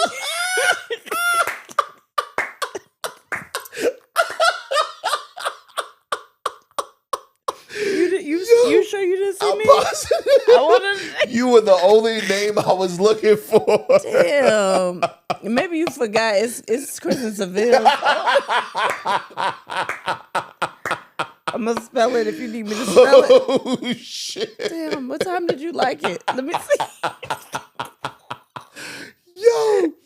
Yo. Finally, men choosing him over attention. Okay. Wait. I can't read the Okay. definition. Unfollowing what is it? Orbiters. Orbiters. Yep. Have you unfollowed all the orbiters? What the fuck is an orbiter? Just say yes, because I don't know what the fuck it is. That's why I said, let me read that definition. I don't know what they mean by that. Ignoring unnecessary male attention, making it obvious he's the priority. I honestly don't want you to ignore unnecessary male attention. I know, because you don't ignore unnecessary female attention. Oh my gosh. So, and I think it's pretty obvious you're the priority. I don't have no other choices. I'm not with you, man. I'm hilarious. Yeah, I guess. I mean, I guess. I'm trying to see if it bothers. I don't think it. No. I don't feel like you don't choose me over attention. But you also don't see me in situations like that. So I don't know if you know if it bothers you or not. You don't see me in any other situations. So What you mean? like you don't see me in situations where I'm entertaining unnecessary male attention. Like I'm not really around. I'm home. I'm at work. Like I don't really. Oh, okay. Hmm? What's happening right now? So when I read choosing him over attention, the first thing that came to mind, the only thing that came to mind was you just being on your phone. Like the phone is the attention. I think they have a picture of a phone. Right. So maybe that's why. I mean, so the other thing, it says following orbiters that we don't know what the fuck that is. I need to find out what it was. Where's my phone is upstairs. Okay, let's put context clues. Orbit, the thing circling around. So unfollowing people that are circling around you. Maybe. Because the next thing is ignoring unnecessary male attention. I've never heard anybody say orbiters. They might have made that up. But how do you make something up if you're trying to tell somebody what to do? Because everybody is not going to read it in the same way. Very true. Very true. So, especially with this picture. Yeah. But but you don't see me in situations like that. No, not at all. To even be like, that bothers me. Yeah. So. No. But now the funny thing about it is these are supposed to be the things that men are too shy to ask their wives for. And that makes it seem like everybody does the opposite of all of these things. Right, exactly. Then, or that it's prevalent. And I don't know, at least none of my male friends would be okay with their lady having a whole bunch of Orbiters, yeah. Okay. Like I'm weird. I look at it as damn. I like that they like you. You know what I mean? Like it's so funny because on my Facebook page I put up a lot of our stuff. So guys, I get at least 3 messages a week where a guy is complimenting you in some kind of way, and not complimenting you to me, complimenting you to you, thinking that you're reading it. Well, you should send those to me. I would like to read them. What? But and I like that. Like I'm like, man, I'm. That's different than like it happening in your face. That is comments of people that you don't know. So what would you? You're not in person saying nothing. So what would you say? Male attention. How like what would be the difference? Like in my face, like I think I don't know. Like if I don't know, we were out somewhere and somebody was trying to talk to me or heavy complimenting me, like flirting with me. I'm right there. You're in the vicinity, you right there, like. Okay, so we could be somewhere. I don't know, go get a drink at the bar or something like that. Honest truth, some juice because I'm still sober. Some soda. Honest truth, as long as it wasn't disrespectful, meaning that you didn't know that either I was with you or if you didn't know I was with you, if the person didn't know I was with you. And they came up to you for some reason, like I wasn't close or holding up to you, holding you up or something like that. I wouldn't mind it. Would you come up and make yourself seen? No. No. Interesting. Not at all. Okay. Yeah. I mean, also, and I might be off with this. So,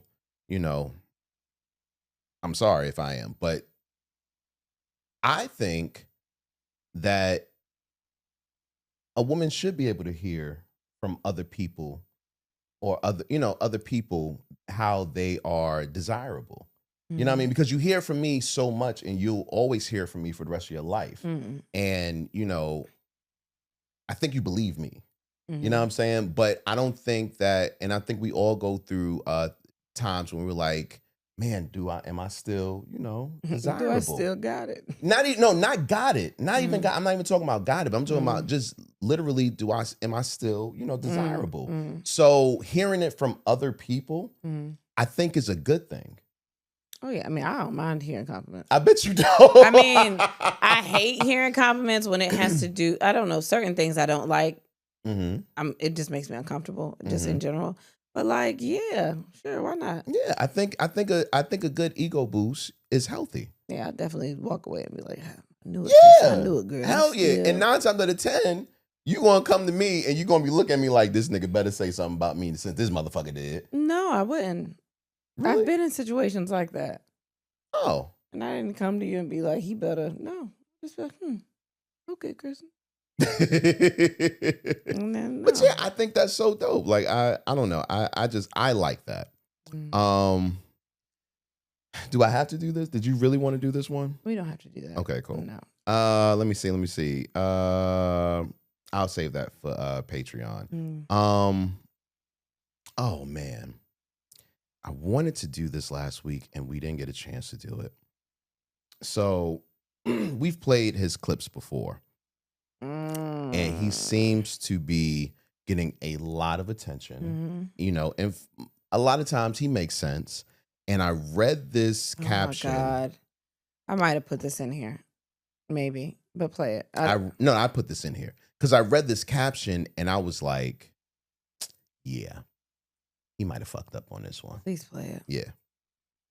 I'm sorry. I know it's like not a popular thing to say. Stay-at-home mom is not a hard job. Like hot tar roofer, that's a hard job. Landscaper, that's a hard job. And we've even created a culture. Motherhood is the hardest job in the whole world. And this Mother's Day, remember that mom is the hardest job.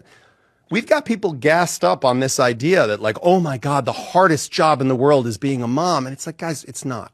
It's not. It's not the hardest job in the world. It's an incredibly important job. You could make the case that it's the most important job in the world for sure. But it's the most physically taxing, incredibly, and by the way, it's transient. You're telling me a 2-year-old and an 8-year-old, it's the same gig? No, I had 2 kids. Trust me, 2, really hands-on, really challenging. 8, still hands-on, but in a very different way. 18, not really that hard anymore. Psychologically, maybe you have to be there in different ways and discipline in different ways, but like the hands-on part of it, it's not as difficult. So that was divorce lawyer James Sexton.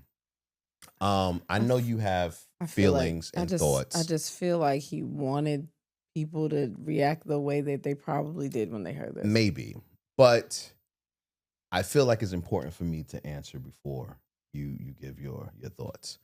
I think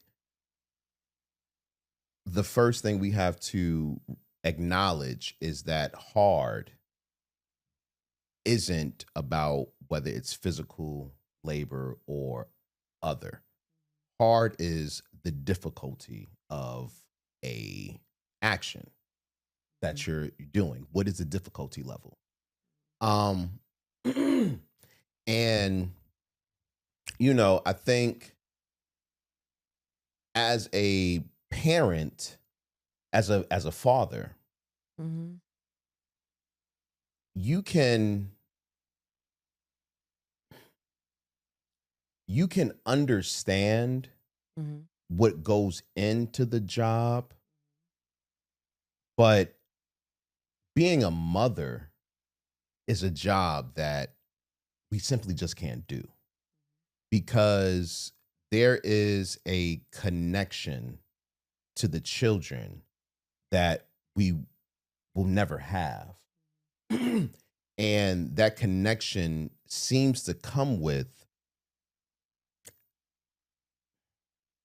emotional ties that are connected to outcomes and decisions.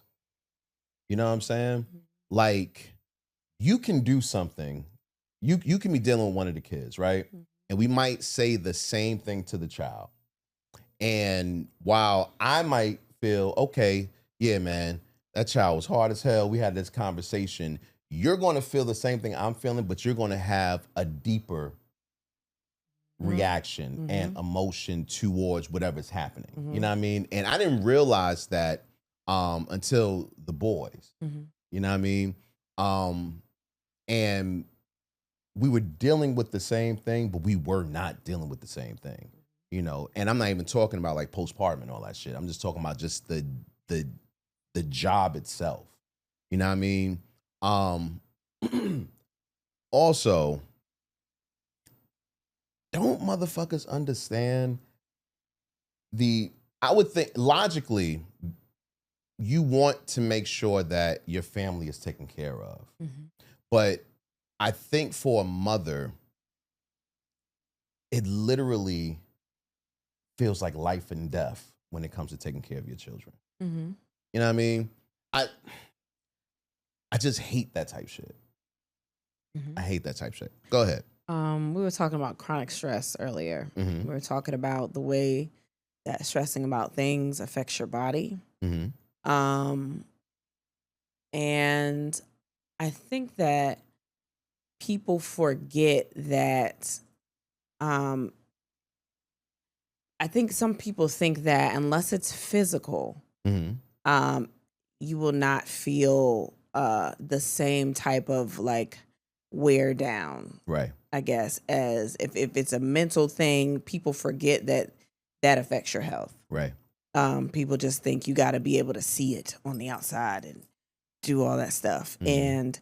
And being a parent, I mean, it's a beautiful, beautiful thing. It's beautiful. Like, you got kids, that's great. Mm-hmm. But also, working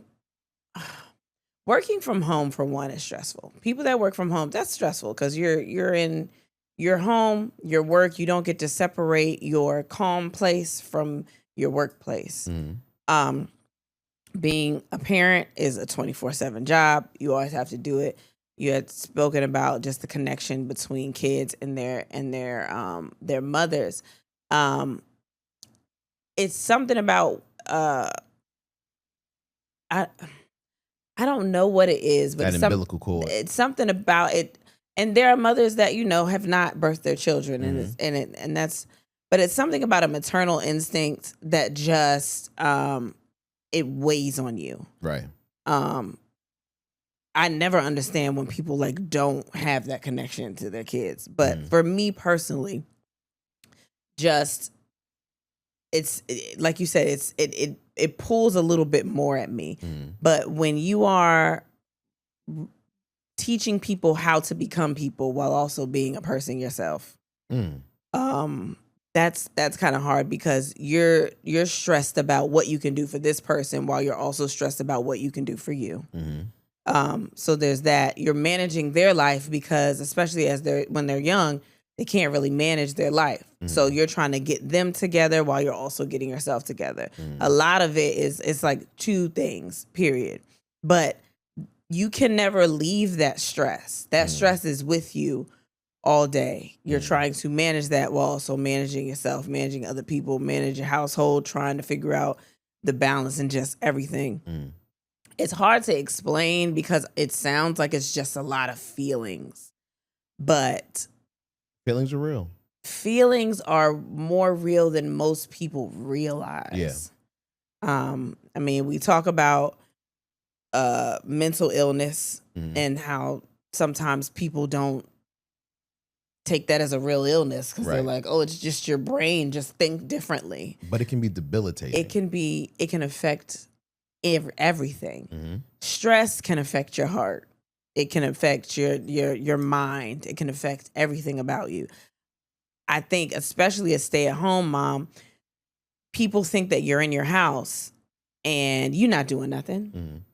So it's managing the house while also, the kids come in, you got to manage them too. Like you're managing everything because if you're at home, you're not going to a 9-to-5. So you could be home and, do all the laundry, clean the house up, cook the dinner, do all of this, still take care of everybody else. Like, especially if you're partnered with somebody that has a job. Sometimes they don't look at it as being equal because you at home. Right. You in the comfort of your home, there's no way that you could be stressed about anything. There's another part that he said that sticks out. What? And how, the age differences change the difficulty. And the one thing that he's not saying is that, yes, it is a physical difference of how much you have to put in. But I know for a fact, and it's so weird, but I know for a fact that I'm constantly thinking about my family 24/7. Everything I do, I'm doing it with my family in mind, right?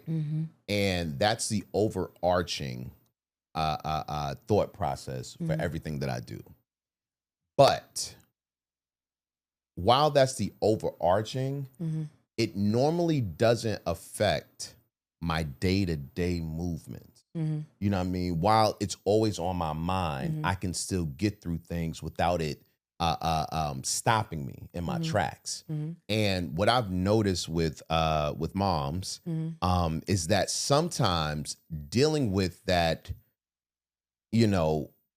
child, no matter what age, after you're finished dealing with them physically, it still lingers in your mind. And you're still thinking about the choices that you made or the things that you said with that person. We will leave for trips when we would go on the road. I mean, when we go on the road or whatever, my mom usually takes the kids. And I am gone. I'm almost 40. I'm a married woman with 4 children.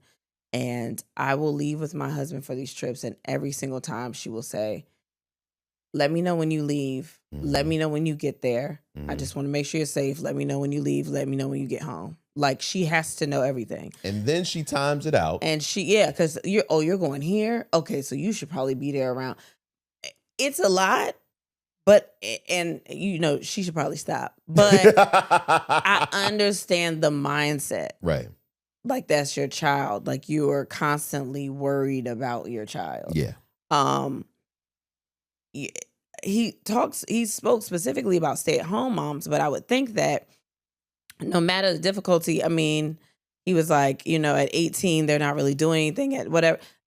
Most of the time when they're in your care, for the most part, not everybody, because, shit is high and people be staying home longer. But like, for the most part, like, you're still doing something for them. Like, even at 18 or something like you're still doing something for them in your house. And if you're not, you're definitely thinking about the things they're doing. Yeah, you're thinking about what they're gonna do even when they leave you. Like, it's a lot, but especially with younger kids, like, you're setting up their day, you're guiding them, you're still teaching them to be people and to operate in the world while also worried about yourself. And you know what I mean? Listen, I was the person for a very long time, even today sometimes, that said, oh, I can't wait to get the fuck out of my house. I tell them all the time, I can't wait to get the fuck out of my house. Those are just words. Yeah. Very, very words only, because I forgot who asked me, who said something and yesterday, but I was like, it would be good if they all, it was your mom, as a matter of fact. I was like, it'd be good if everybody was there. Like, I don't give a fuck. Y'all gotta go in a different area because I'd be freaky sometimes, but if you had a big house or something, I wouldn't give a fuck. I would almost welcome it. I would get a compound. I would almost welcome it, like, legit. Like, and it's so weird to me because I am one of those people that needs my space. You know what I'm saying? I need that. But as much as I need that, my children, you know what I'm saying, my family is something that I've realized over the last couple of years that I need equally. Yeah. You know what I'm saying? I never thought you would get there. I never thought either. It was so not me. But and I don't regret it or anything like that, or think it's something bad or anything like that. But it's just, man, if you're a good parent, that job never really ends. Yeah. But I just hate when people are like, yeah, I understand those other jobs are physically taxing.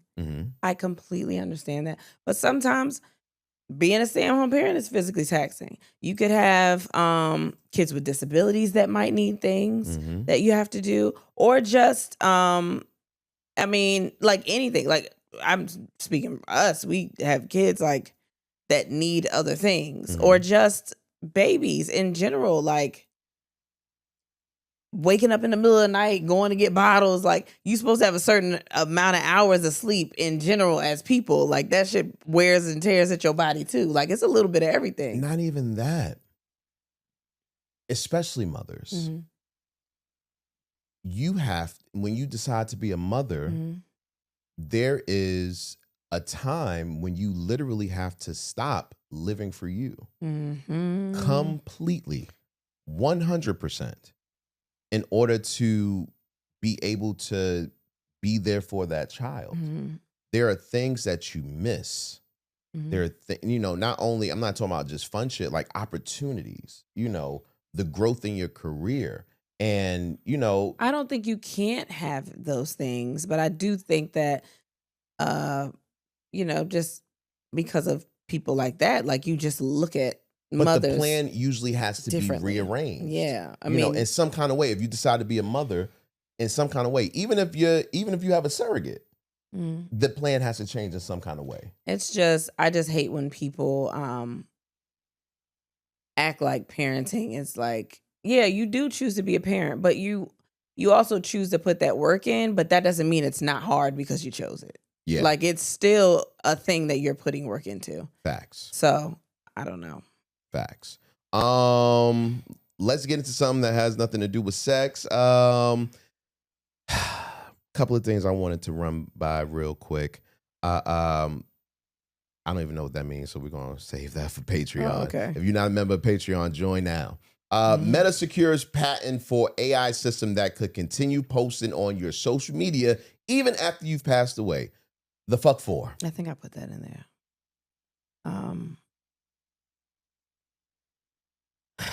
I think it's probably meant for people that can't let go, maybe it's for the other people, but like for other people to visit it for you, but it's like now we're starting to blur just the lines of reality. Like people die, yo. People die. And that's my problem. Yeah. People die very often. Mm-hmm. And sometimes I forget they died. Mm-hmm.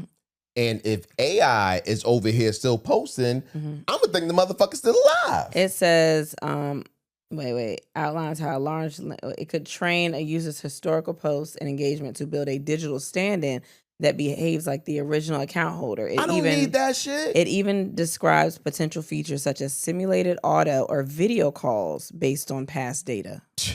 Yo, imagine you seeing a friend post on Facebook or something, and you like, oh shit, that's what's up. And you hit them back, and they don't hit you back.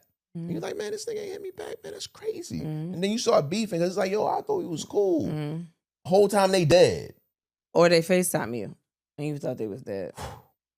Like, this is too much. It's fine. Like, they already have the thing on Facebook where you leave your account to somebody and, it changes to like remembering whoever. And then they can post things on your account or like if they need information for whatever, like that's enough. That's already enough. That's more planning than I would like to do, but that's already enough. Yeah. That's too much. Wow. Y'all got to let people go. That's too much. Even though I still do like that two-way thing though that we talked about. I don't like that either. With the when you die, you can leave your AI thing and then Baby, that's the same thing as that. But but this FaceTime is video this calls. is different though. This is different. This is the grandparents. I don't give a fuck. Okay. All right. I just put this in here. I don't know if you wanted to talk about it. The thing with we can. I don't want to talk about it right now. Okay, that's cool. Yeah. Shia LaBeouf got beat up. I did see that. Yeah. I mean, I hope he getting help. I don't know what the fuck going on with him. He just like he had a drunk night. Well, because they showed like the very next day he was out partying for Mardi Gras. It's Mardi Gras. I don't know, man.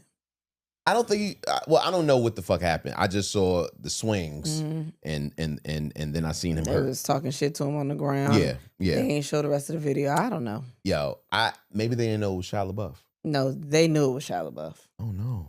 They said he started a fight or some shit in the bar, and then I guess they put him out, so they was outside the bar. They knew it was him. Shia LaBeouf looked like Shia LaBeouf. Like, it's him. Yeah, I guess. Damn. I don't know. Prayers up to Shia LaBeouf. I don't know. Michael Jordan. Did you see the video? I did see the video. The dad came out and said something, but I didn't watch that video either. Okay, so Michael Jordan a couple of days ago was getting mad heat on the internet because on video it looks like he is touching. It doesn't look like he's touching a young boy on his backside a few more than a few times. A part of it looks like he's pulling his shirt. Mm-hmm. Like I looked at it a couple of times and I don't know if he was grabbing his butt. I think he was pulling the shirt. Now, people are the reason people are in an uproar. If you haven't seen the video, I mean, I played it on, Sure, you've seen it. Yeah, but if you haven't seen it, the reason that people are in an uproar because they're saying that it seems like he is basically essaying the groping a little boy. I mean, yeah. But Michael Jordan has been around so long. Like that nigga knows media. Mm-hmm. Like. I don't think he would be doing that. And it wasn't a random little boy. Yeah. It was the owner's son or something. Yeah, like well, that, he's the owner. Or the manager, the driver's son, something like that. Yeah. Who he's known forever. I just feel like he wouldn't be doing that in public like that. Mm-hmm. Like, I mean, hopefully he wouldn't be doing it at all. Mm-hmm. But I just don't think that when they said he was getting the ice off his shirt and they had shown that some ice or some water got poured on the board or something like that earlier. And it was in that spot, like that area where he was pulling at. It looked like he was pulling his shirt, like he was, or just trying to get the ice off to me. So I don't know if I necessarily thought that. I just thought he was playing with the kid. I thought he was trying to get his attention. So the first couple of times, it looked like he was, waving at the shirt. And then the next time, I couldn't really tell. But it did look like he was trying to pinch him.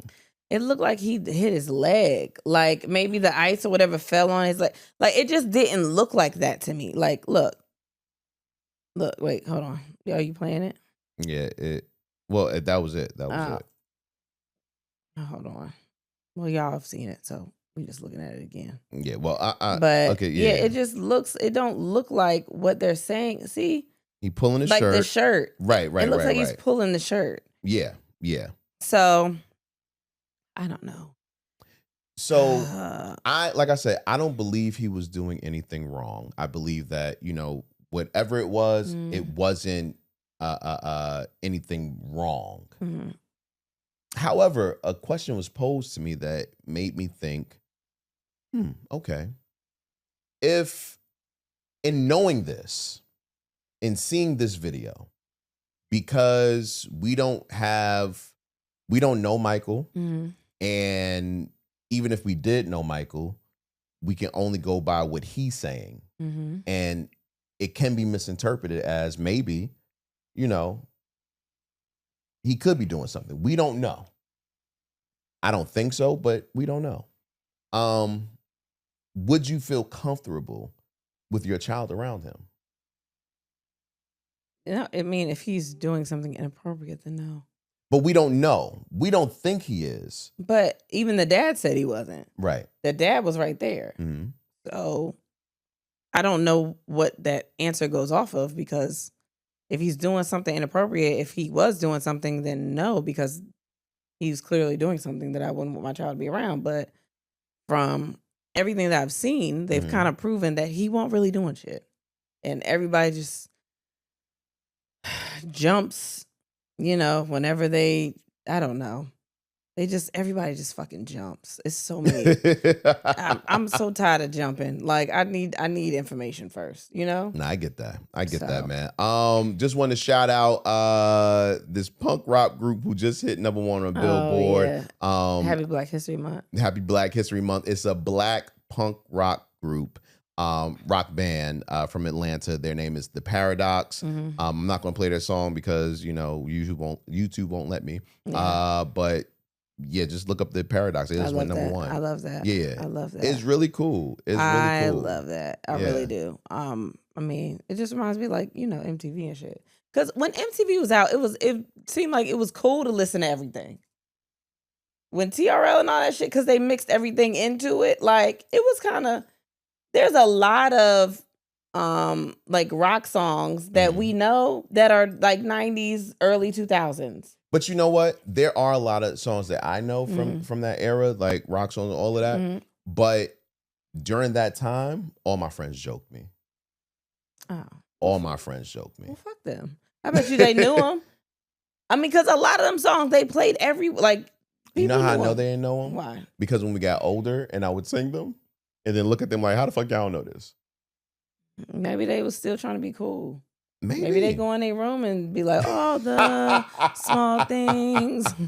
But it does seem like today's kids, and I could be wrong, but it does seem like today's kids are more open to like, man, fuck it, I'm gonna do whatever I do. No, they're not. All right. I think we were more open. Really? Yeah, maybe in New York it was different, but I think that we are more open than kids today. Okay. I think they're all trying to be one thing. Okay. Yeah. Let me see. I'm just making sure there's nothing else that I wanted to talk about before. Yeah, I don't give a fuck. Let's go into our condolences real quick. Thoughts and prayers. Don't say that did real sound quick. bad, right? Wow, that did sound bad because they don't have much time. You said real quick, and damn, you're right. Both of these men dedicated years to Earth. Yeah. And you said, I don't even have a minute for them. Just say it real quick. We know they died. They gone. They can't even hear it. Just say it. That's you. That's my invitation to you. Rest in peace to Robert Duvall. First, I want to say that I didn't realize he was 90 something. I mean, that's what I saw. Yeah. Okay. I mean, he was. Okay. He was 95. Yeah. All right. And also great actor. You didn't even go through anything. You go through Robert Duvall, great actor. You might have seen him in Godfather. You might have seen him in. That's all you got. Nah, he was in mad shit, though. I know he was in mad shit, but I'm just looking Robert at you. Duvall, man. No, you don't. I do. When I said he was in Godfather, you said no, he wasn't. You're right. I forgot he was the consigliere. It's fine. Don't worry about it. My bad. Don't worry about bad. You know what I mean? Anyway. He lived a long life. Yeah, man. Also, rest in peace to Jesse Jackson. Jesse Jackson. I am somebody. I am. I'm supposed to say. I want to say it, and then you say somebody. Oh, I am. No, I was gonna say I am somebody. I am somebody. Okay, I don't want to do this no more. I think I'm done with it. I knew that this would be really rough for you, really tough for you, because you've had a crush on this man for a very long time. I think that's the wrong way for us to do this. But what you mean? I mean, he was there were other things. He did a lot. He did a lot. Yes, he did a lot, including. But because we're not the best at condolences, but it is Black History Month. I do want to. Is this insensitive? I don't think it is. I think the accomplishments are there. I think everyone is going to address this with accomplishments. He ran for president twice. I think everyone's going to address this with compliments. With the accomplishments, things they liked, things they didn't like. I get that, but round of applause for one of the finest. One of the best looking activists in the game. You hear me? Because why the fuck was Martin getting so many bitches? That's what I want to know. Because he was the leader. No, that's Black History Month. I'm just asking a question. I'm not saying that he wasn't. Listen. I'm not saying that he wasn't, but I'm saying Jesse was right there. You don't think Jesse was pulling bitches? No, I know he was. No, because ain't no way I was gonna let a face like that get past me. ain't no way. Shit. Yeah, that's like James Earl. I'm telling you, they had to be. Listen, man, that whole crew. No, but on a serious note, rest in peace to Jesse Jackson. Yes, man. I know he had been sick for a while. I think he had Parkinson's. And we would randomly see pictures of him the last couple of years. So, I'm hopefully, no more suffering. It's just, what a month to go out. As somebody like Jesse Jackson. Yeah. What a month to go out. This felt. I feel like I would want that. This is intentional. Hell yeah. Hell yeah. Yeah. Cut the cord. I'm out. Yeah. Yeah, in the middle. Yeah, if y'all are new, we're not good at these. At all. But we do have to say we care though. We definitely care, but it don't look like everybody else is caring. It's a little different. We deal with grief differently. Yeah, but I got to throw a little laugh in there because usually I try to laugh. Now we got to protect Al Sharpton, man. Yeah. People be treating Al Sharpton like he looks. Shit. Are you insane? Which part? Baby, you have to. Don't say that. I They didn't say gotta anything. stop. It's only a few of them left. You're right. That's it. Protect Al Sharpton. You gotta bleep that out. I'm not. I didn't say anything wrong. And neither did you. We just said it at the same time. That's so disrespectful, and I don't want to laugh. Oh, man. Also, prayers going out, what? It's just too late. I don't know if I can get into the way that I feel about this. About what? No, yeah, you can. Also, thoughts and prayers going out to the whole Guthrie family, man. I wasn't talking about that. I wasn't. No, baby. That's not fair because you timed it to look like I was talking about that, and I wasn't. I was not. I didn't know you had an extra one in the clip. That don't sound good either, huh? No, that's not what I mean. That's not what I mean. I'm not good at this. I was about to talk about something else, and he brought that. He knew this was gonna look bad on me. He knew it. He knew it. If y'all clip it up right. He fucking with me. I'm not. No, that's sad. It's really sad, man. And y'all, come on now. The cops? What the fuck are y'all doing? We found a glove. Why do y'all keep telling us? 2 miles away. Y'all keep telling us shit. You know what? I found a 7-Eleven 2 miles away too. We gonna search the 7-Eleven. This shit don't have. How y'all? What's happening? Listen, what's happening is they don't know where the fuck she at. Why y'all keep telling us things and then we just keep saying shit? It's like y'all just trying to get the news cycles going. Yeah. Tell us y'all don't know a goddamn thing. I would rather that.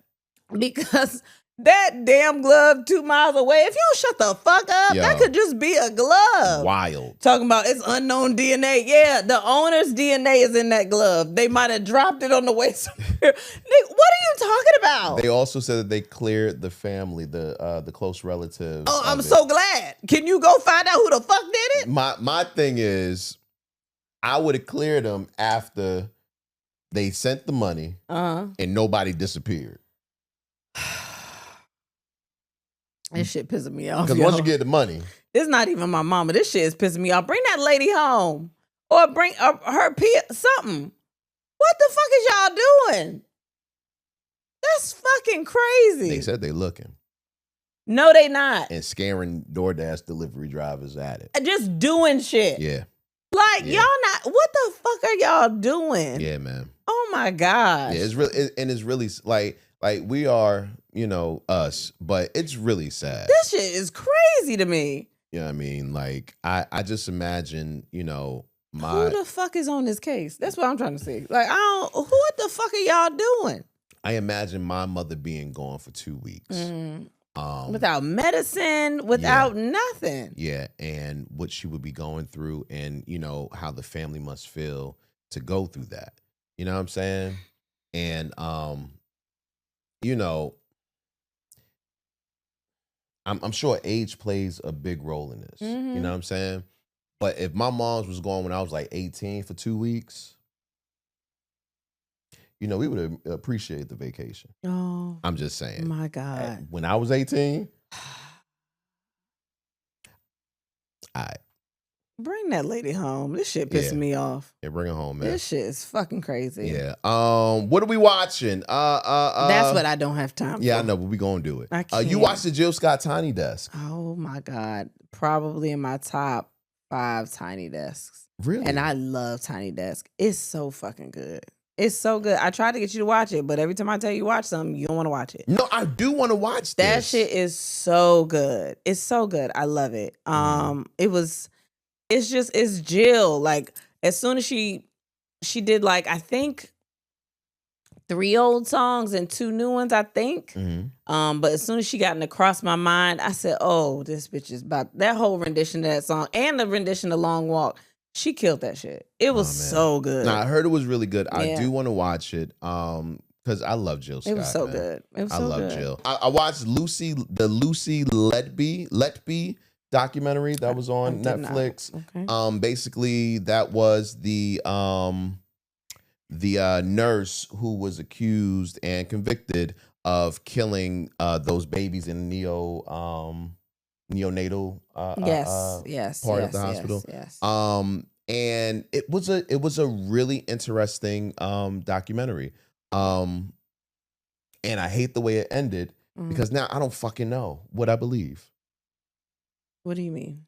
So, but you haven't watched it. I know, but you got to explain it for like what do you mean? What don't you believe? I don't know. I don't know how to think because when this was, I remember when this was first in the news, it was,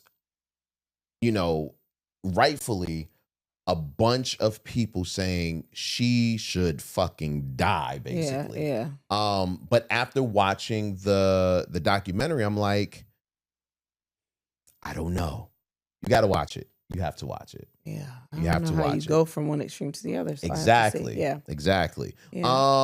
I've been watching The Hunting Party. Yeah. Not on Netflix though, on Peacock. Because I think there's 2 seasons. Or at least they might have started the 2nd season. I started it when it first came out. We actually started it together when it first came out. You watched it and I came in and was like, what is that? And now I know what's going on because of the pieces that I've watched, but I hadn't watched it. I haven't watched the full episode. I really like it. It's basically a I like shows like this where they have like every week is a different thing, but they have one through line at the same time. Well, like Law and Order. No, well, Law and Order has a through line. Not really. Law and Order has a through line, but it's not a strong through line. Like this is the shows where in the beginning they talk about the through line, then they have the new element, the new case, and then at the end they talk about the through line. Like High Potential. Yes. Okay. Yes. Let me see your. What? I'm trying to get. What are you trying to get? What? Yeah. So that was dope. Like we said earlier, we watched Relationship Goals on. Yes, we did during Valentine's Day. What were your thoughts? I thought it was cute. I mean, it was cute. Yeah, it was cute. That's what I thought. That's all you got? I thought it was cute. That's all you got? I mean, I love a good corny romantic movie. I think. I think they were great in their roles. I really love Method Man, man. I just like every time I look at him, and you know this, I'd be like, who would have thought that he would have been the lead in a romantic comedy? Yeah, man. I love Kelly anyway because she's Kelly. Robin Thede, whoever the other girl was, I really liked her. I don't know. The other friend, the makeup artist. Yeah. And the guy from Pose, like everybody was good in their roles. Everybody was. It was really good. Yeah. I didn't go into it knowing that it was churchy. Okay. And then we got into it, and I was like, "Oh, I see what they doing. It's giving Think Like a Man, but for Christians." And then you were like, "It's not that churchy." And then they walked into church, and he was like, "No, it's still not that churchy." And then they just kept saying, God. Every time they kept saying God, I was like, oh, so this is one. I didn't know that. I just thought it was just, a romantic comedy. But yeah, it was.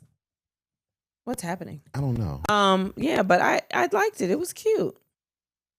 So it was cute. What the hell? Okay. So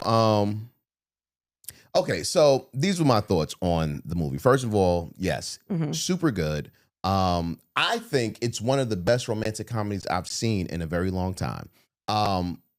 With that being said, no, I needed it for something. Okay. With that being said, Kelly Rowland went to the school, whatever school that Gabrielle Union taught at. I mean, I think, and that's a good thing. I think she is a good marker for. I think she's a good marker for like romantic comedies. No, she is. No, she really is. Like I wasn't surprised at how good Kelly was, but I don't even know how to explain it. I wasn't surprised because I figured she would be good. I don't think I thought how good she would be, if that makes any sense. Yeah, I mean, she was she has a series of Lifetime Christmas movies. Okay, yeah, and I never watched any of those. And I did. Okay. Yeah. Okay. So I had seen her. You kind of do knew the what things. you were coming in. Yeah. with. Yeah. But I love her. Anyway, regardless. So Okay. Yeah. Okay. Now, what I will say is, like Kristen, I didn't know this was as churchy as it was.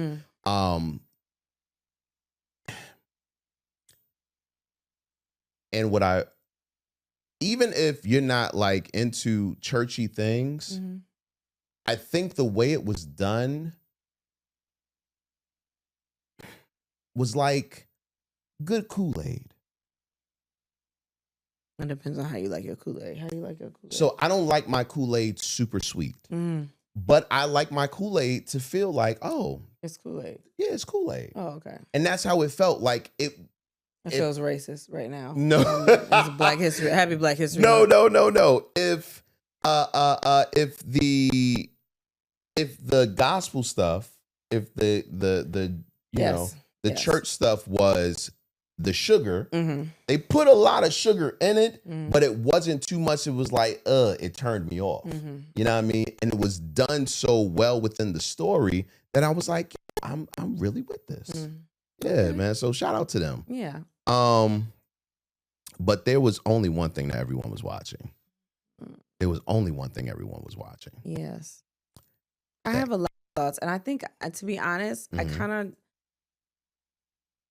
might need to go back and take notes and read my notes before I give my opinions. You want to read 3 episodes again? Because will skim through them because I've made the mistake of listening to takes on the internet, all whatever. And I think I need to review it again. Okay. Yeah. So I'm guessing we're saving this. Yeah, I think I need to review my takes before I say a bad take. Like I got to make sure that my take is right because I'm going off first impressions. But I think sometimes I need to sit with it. And I've heard a lot of different takes. I was avoiding watching videos people were making or the fact that people were even talking about the doc. And I would see it on my timeline and be like, I'm not gonna watch it. Well, I watched the doc and then I've watched some of the takes and I'm like, ooh, maybe I need to go back and just write notes down. Okay. Because it's not that I just don't want to talk about it. It's just, so we're talking about the Top Model documentary and I had initial thoughts. I've read more things and I think I want to come with notes. Okay. Yeah. I was not expecting that. Yeah, because my first impression, I think, may have changed. Really? So yeah, my timeline is full of things like that. Yours don't be full of things like that. But like it may have changed a little bit. So you want to go and see if you missed something? Yeah, before I say the wrong thing and then I get messages like, well, why the fuck you think this? Because I heard she said this and this happened. It's a lot of that. Well, I'll say this: we'll do our full takes on Patreon. If you're not a Patreon member, join. I had a test run of my takes, and I know they're going to say that about mine. Yeah, the test run where? Earlier today. Oh fuck! I talked to Taylor. Well, Taylor will tell you. Yeah. And from talking to her, I know I'm going to get cussed out for my takes. Oh, fuck. Yeah, let me go make sure I'm on the right side of history because I don't want to be lumped up with nothing. I just want to make sure that what I'm thinking is, like I said, like some of it was information that I had to be reminded about that I'm like, oh, I forgot that happened or whatever. And I watched some takes from models that were interviewed that weren't in the doc. So like now I got to get my thoughts together. Okay, cool. Yeah. All right. Well, we've given y'all more time than we ever given y'all before. So I think it should be time to say goodnight. Yeah. Or good morning or good afternoon. What y'all don't know is we record this all day. Yeah, all day. This happened all day. Yeah. So. All right. So with that being said. Yeah. And then we had Sex and Social Jew. Thanks for listening. Bye.